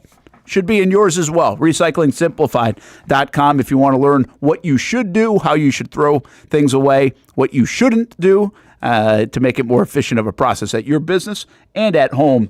Republic Services, check out RecyclingSimplified.com. Brent Martineau, Jason Hamby, the bouncer now, we call him, Austen Lane. Probably just bounced a few people. You've been in there a while. About 15 minutes. Well, shoot, Austin, my bad. You good, man? It's all gravy. I'm just chilling here. I actually thought that you would be, you potentially could be in it, but the last week you texted us and said, "Hey, I'm in." So I didn't see a text, so I was like, "Oh, he must not be in yet." Oh yeah, man. I've been in. I thought you could see me when I hop in. I know you have to like get a text message and everything. That was my bad. I can. I was just on the wrong page because I was looking at the videos that we have. I think it gets hidden sometimes because there's several times in the booth, like not just Hamby, that I got to ask and be like, "Hey, I think somebody might be in," and they're like, "Oh yeah, they're in." So there's a lot going on that screen apparently. All right, how's the work? Work was great, man. Work was great. A very heavy wrestling practice today, mixed up with some ground and pound as well, man. So just a whole lot of like cage work, wrestling, strikes from the bottom, stuff like that. So very great day here today at American Top Team. Now I'm gonna chat with you guys for 15 minutes, and then I'm gonna get on the assault bike and finish up my cardio. The assault bike is a very aggressive piece of equipment by name. Well, yeah, man. What do you want to call it? The casual bike? Like, yeah, it sucks. It's gonna be the leisure bike. Like, what else? Leisure bike? Yeah, but what else is called that in the weight room? Like, what else is like the weight room is filled with kind of testosterone, if you will, and aggression, right? In a lot of ways, and yet I don't really. It's like called the bench press. Okay, that doesn't sound like aggressive. It's called a dumbbell. That certainly doesn't sound aggressive. Yet the assault bike is like, I can just, as soon as you say it, it's like, you better get your ass after that thing. Yeah. Brent, that's what we should ban, because, this is like the show of a million ideas. We need to go in like the strength and conditioning like market and just like cater to like, make bars, but like give them like super extreme names, like the pain bar or like the take no prisoners bar. That's a good one. What I'm saying? I think we could find some things that definitely maybe not that extreme, or some of them could have that extreme, because then you feel like you're like you feel like you won the day, right? If you're able to finish that one, you won the day. Like the assault bike, when you get off it, the subconscious of you getting off the assault bike is when you get off it, you're like, I did a good job. Yeah. And also, okay, because like deadlifts are really big in MMA. I mean, they're big everywhere, right? Because it's kind of like it sets your base. How about like the death row deadlift bar or something like that? You know what I'm saying? Yes. So really, we don't need to reinvent what the bar is. We just rename it. Right. We just got to rename it. Rename it. Are you trying to murder a workout, Max, and just the death row deadlift bar? That's awesome. That'd be really good. Yeah. I think we're onto something. Again. Let's go. Again. Again. I gotta be honest with you guys. I don't seem to have as much time on my hands as it makes my idea feel like I do. Like I just don't. I am thinking of stuff. That explanation. I don't have a lot of time on my hands. But I think of ideas. My ideas seem like I have a lot of time. I really do. Like, I just can't stop thinking about stuff. Like, I wish there was a way to turn it off. I don't know why. Like, I can't stop thinking of ideas. Like, everything I see. I've got a new idea. I haven't even told you about Hamby today, about travel baseball and everything else I won't even get into. But, like, I have so many damn ideas going on. I wish I was a millionaire so I could try some of them. Well, Brent, I mean, you don't have to be a millionaire. You just have to know some millionaires. So you just got to talk somebody into investing into you. Yeah. You do wonder. That's a good point. Like, you wonder, everybody's got ideas, right? I mean, I guess I have more entrepreneurial spirit than I think. But I watch Shark Tank too much. I'm not sure. But you do want, like, taking that leap is a tough leap to take. Like, if you have an idea, I have a lot of respect for that, because you've got to risk some stuff, depending on how much the cost is and everything else. But I do wonder, from my egg drive-through to this idea about gyms, like, which one would actually hit if you went through with it? Between the egg and the gym? Well, no, not just. I'm telling. I've got a lot of ideas. Like, he's got a lot. A lot of them. He just going on name two right now. Like, from beer league softball on the network to like anything. Again, you got to remember now. Most of the time, what was the idea first one that you Casey didn't shot down that you said it is? Mo's mobile oil changes. The mobile oil changing. Yeah, genius.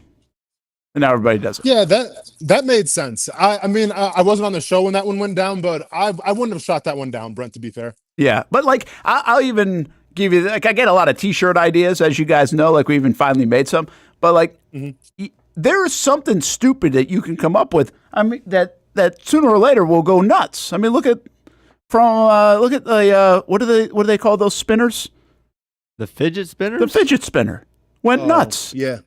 Well, I just saw this thing. And speaking of like, weight room equipment, I just saw this thing like I wish I would have thought of because this person's about to be like a billionaire, I feel like. So do you know like the sled, right? When you push the sled, you pull the sled, right? Yeah. So now they have it where it's like on like an axis. So it spins 360. So that way you never have to actually turn the sled. You just got to like, turn the rope and then it'll follow you. So like, like if you're in the gym and you're pulling the sled, you got to like go around and pull it back. Yeah.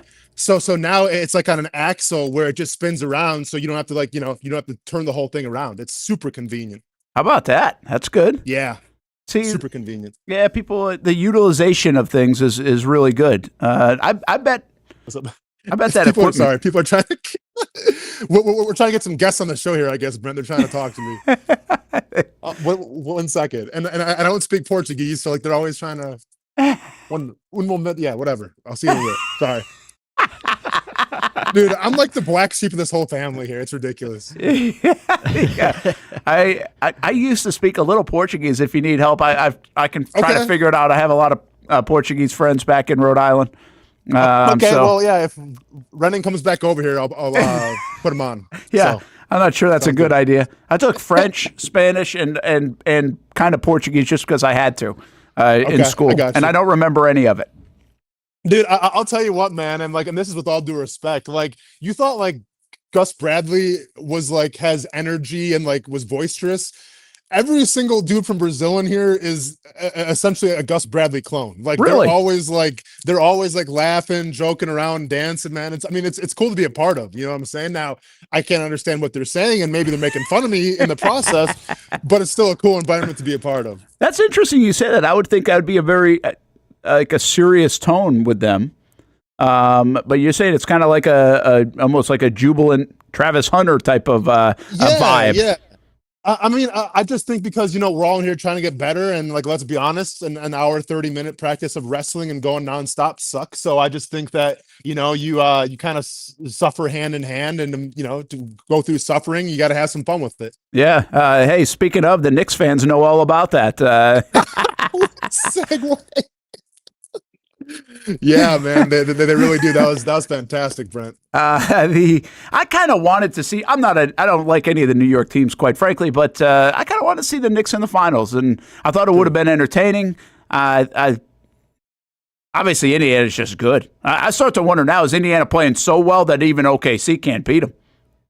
Yeah, I think of all the teams, Brent, I think OKC matches up pretty well with Indiana just because they're both a fast-paced team.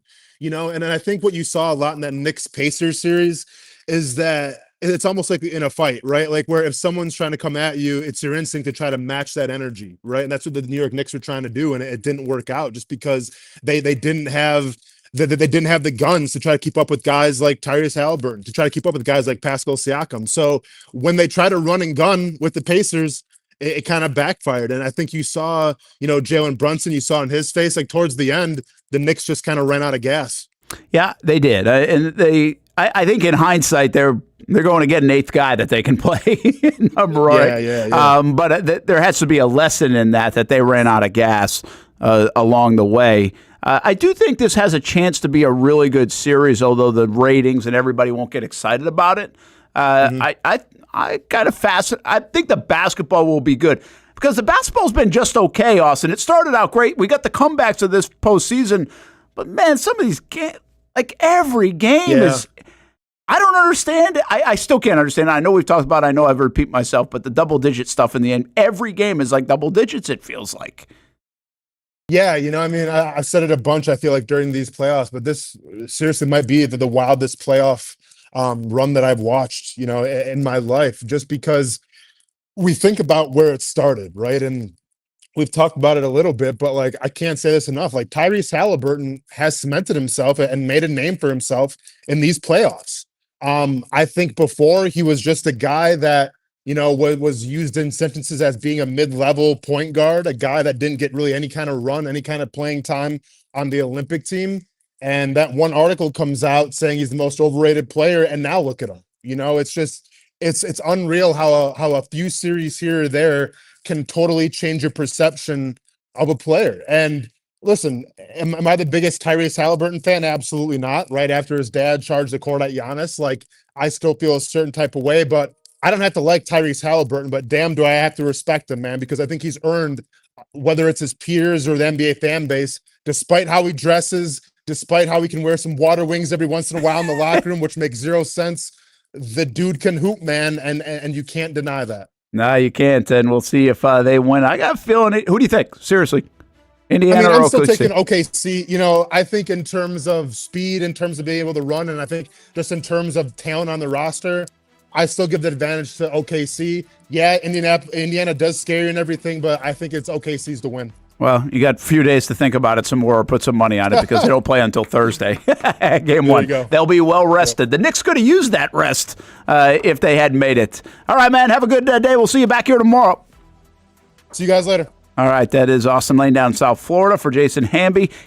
Casey Kurtz had to run with our trivia, so maybe tomorrow we'll be back in for some trivia and another full day coming up, 10 a.m. until 1 p.m. tomorrow with Travis Etienne conversation, including a conversation from practice today with him. Plus tonight, 6 o'clock, CBS 47 and Fox 30, part of my sit-down interview with Travis Hunter. We'll see you on TV tonight.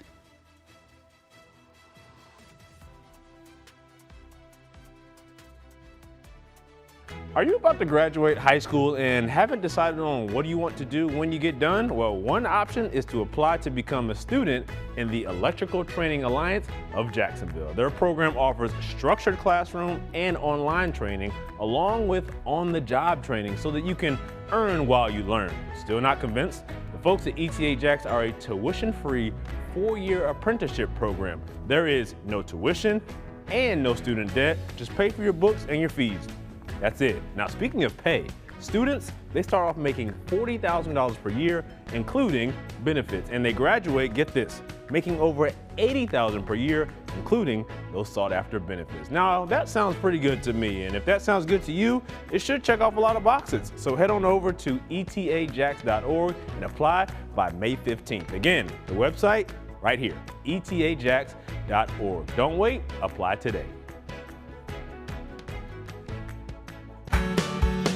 People helping people. It's at the core of what Alive Credit Union is all about, and it's been that way for over 70 years. From the start in 1954 to today, the mission remains to inspire financial wellness and give you a financially fit lifestyle. Alive Credit Union and its employees are committed to not only serving their valued members, but also our community here in Northeast Florida. I had a chance to see that commitment firsthand as Alive partnered with our Action Sports Jax 24/7 team to bring you Armada men's and women's soccer broadcasts. Inside the 18, it is a shot, and it's a goal! Chloe Chivers! And that connection to the community continues with Alive Credit Union's support of the Police Athletic League of Jacksonville. Alive Credit Union's commitment to our community also involves serving the financial needs of all first responders through the recent merger partnership with City and Police Federal Credit Union. Join the community and become a member of Alive Credit Union today. Find out the many ways you can be inspired in financial wellness at alivecu.coop. You trust CGC to make your water great, and now you can trust CGC with your plumbing needs as well. Fast, convenient scheduling, licensed and insured. A quick call away at 904-552-1242. You never know when you're going to have an issue with a shower, toilet, or maybe it's a sink that sometimes is easy to fix. All right, let's be honest. I'm not fixing anything. I'm totally staging this because when I have a plumbing problem, I call CGC Water Treatment and Plumbing. Trained professionals, transparent pricing, customer satisfaction. Small problem or even a bigger issue. Save 10% off any water heater, plus no trip charge. The experts with 25 years of experience at CGC Water Treatment and Plumbing can do it all. Call 904-552-1242 or visit cgcwater.com. For a limited time, CGC is waiving the trip charge on all related plumbing calls. CGC Water Treatment and Plumbing, an authorized independent Connecticut dealer. Florida license number CFC 1432579. For the game day hustle and every day in between, juggling my show Jags Social to going under the Friday night lights and a social life, It's a daily tournament, but this ride, MVP status. The all-new 2024 Lincoln Nautilus isn't just my car, it's my personal locker room, office on the go, and VIP lounge on wheels. Let's talk tech.